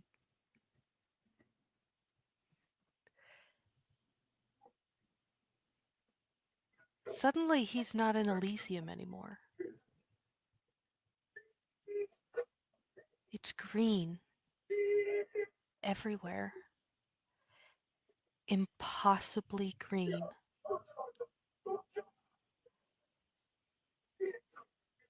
Everything looks pristine. As if the pollutants of modernity have never touched it. The flowers, the trees, they are unrecognizable. A few animals seem to wander by. A rabbit-shaped thing racing past. But it's blue. Not that gray that humans sometimes call blue.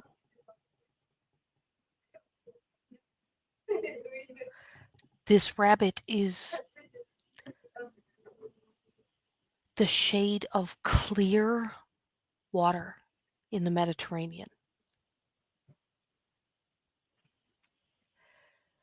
The birds are bright, and the songs like nothing you have ever heard.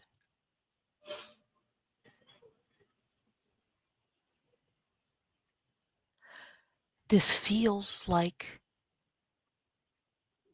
home in a way that nothing else ever has. Yes, the sands were home. Yes, your shop has been home. This place is capital H, home.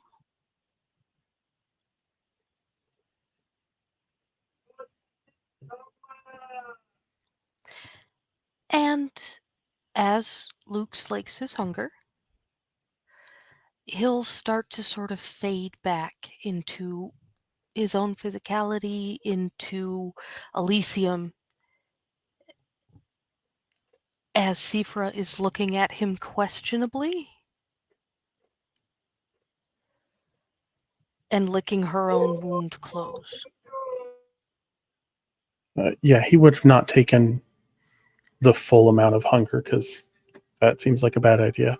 But he would have taken enough to get him out of the kind of dangerous realm. So back down to 2? Well, one would put me at 3, so probably just down to 2. Yeah, so we'll Okay. take 2 from her. Beans. And Sifra's just gonna look at you funny. With the helmet of her armor off, she looks weird. But Luke is insightful enough to realize that she probably only looks weird to him. Yeah, I would imagine that this is only supercharged the face sight some, so he's seeing a lot more of what she is. Oh, yes. She looks strange. Inhuman. Insectile. I didn't think it would work the same way on you. Are you okay? I'm fine. You look really funny. I don't know if that's all that different than normal. Not that kind of funny. You went away for a minute.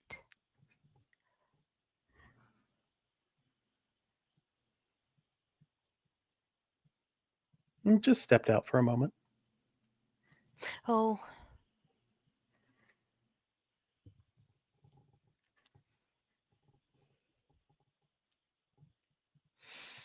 Thanks for bringing the stupid boy home.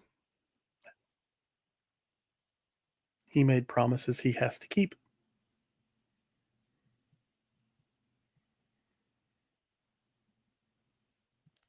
Yeah.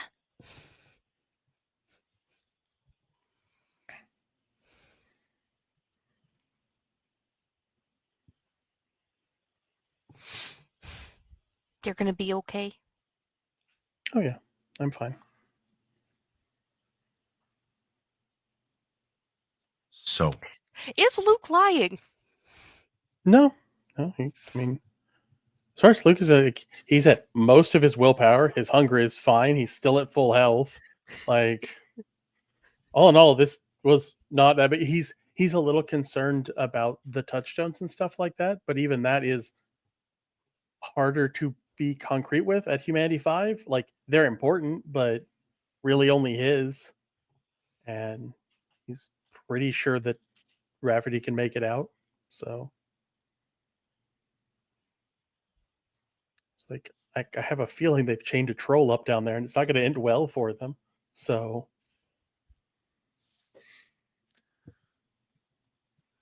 I guess so Oni or Ogre probably more than troll, but yes. since you got there on your own, yes, he is an ogre.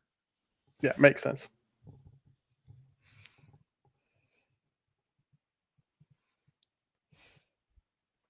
Prince Sexton says I can't yell at you guys until you've rested.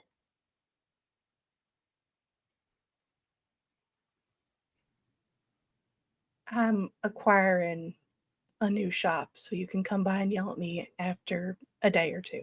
Fair enough? Okay. I'll be sure to have extra honey sticks. I don't know what you're yelling at us about. We got John back. We kept Rowan safe. We all got back safe. And Finn's just like holding his side. Just clutching his. Like leaning up against Tay now that he's back. So we are going to take a minute for parting shots from our players before we close out this session. So we are going to start with Mr. Omadra. What's going on in your head, buddy? It's running through the battle again, just over and over. The sting, the taste of the blood, and hearing and seeing his son in danger. And just kind of what Luke was saying. We're just thinking about the touchstones and hopefully that they made it safe, and just hoping for the best and hoping that Colin will still kind of accept him.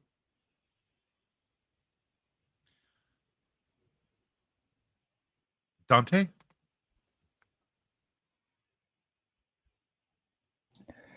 I mean, he did his Coterie Dad job and got everybody out alive, so he's feeling pretty good about that. A little ticked we didn't get the head guy, but I'm sure we'll get that opportunity. And he's actually proud everybody worked together, didn't fall into some of our typical habits. He's probably walking around just kind of, doing the whole on the shoulder thing to everybody. I didn't poke you in the ribs. I know, but like you're so strong that it shifted my entire skeletal structure down and my ribs hurt. Oh, then he picks you up and stretches. No, I'm just kidding. And yeah, he's just he'll go over and probably intermingle with his old friend. And then, I don't say friend, associate. And then probably just park his butt back over by the prince and be done. Okay. Luke? No, I think he's just kind of there. I don't know if he has too much else. Okay. So. And Cyrene?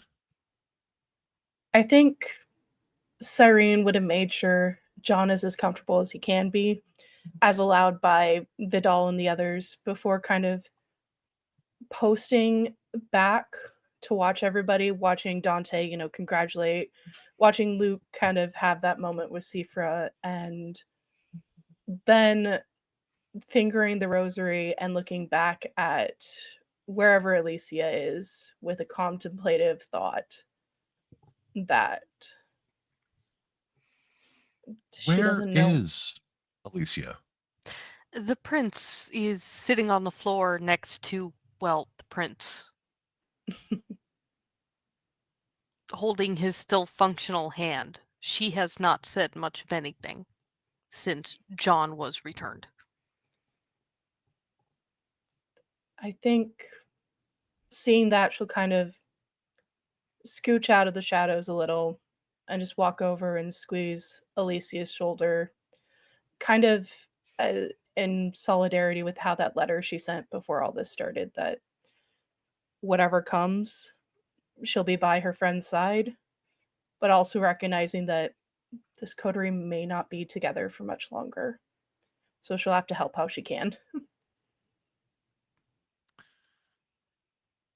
And with that,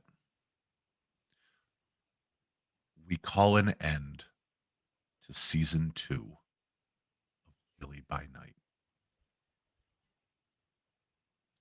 We're going to go around the table real quick. We're going to introduce ourselves, who we are, where we can be found. We are going to start with our wonderful storytellers, starting with our dear Demeter. Hi, I'm Kindle the Elemental on TikTok. Thank you for having me. I don't post much there, but you can try and find me. Pass it off to a good day. Hello, I am G'day FX. I'm one of the storytellers for Philly by Night, and tonight I played Alicia Sexton. Prince Alicia Sexton. Mercy, aka Sifra She, and Vidal Santiago. A pleasure. And I can be found pretty much anywhere I want you to find me at G'day FX. Sometimes it's with the underscore, and sometimes it's not. Good luck! I am Einar, lead storyteller here at Philly by Night.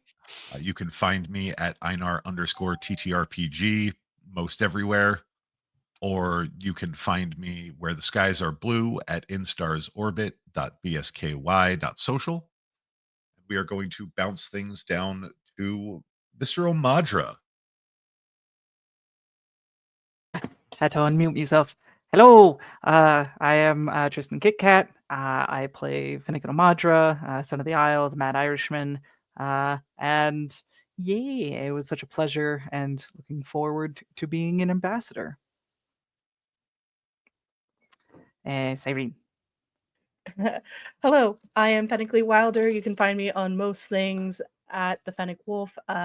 I currently play Cyrene Leclerc, court oracle, strategist of the Ancilla, and we'll see what happens for season 3. So I am bouncing over to Mr. Mallory there.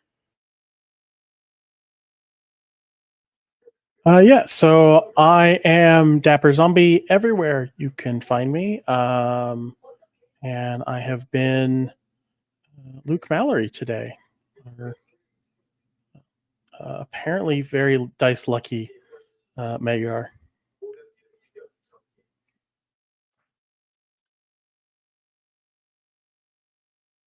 And lastly, but not leastly, Dante. Hello there. I go by Humble on Discord and with these friends. You can find me on TikTok at The Wandering Poetic. There's an underscore in there.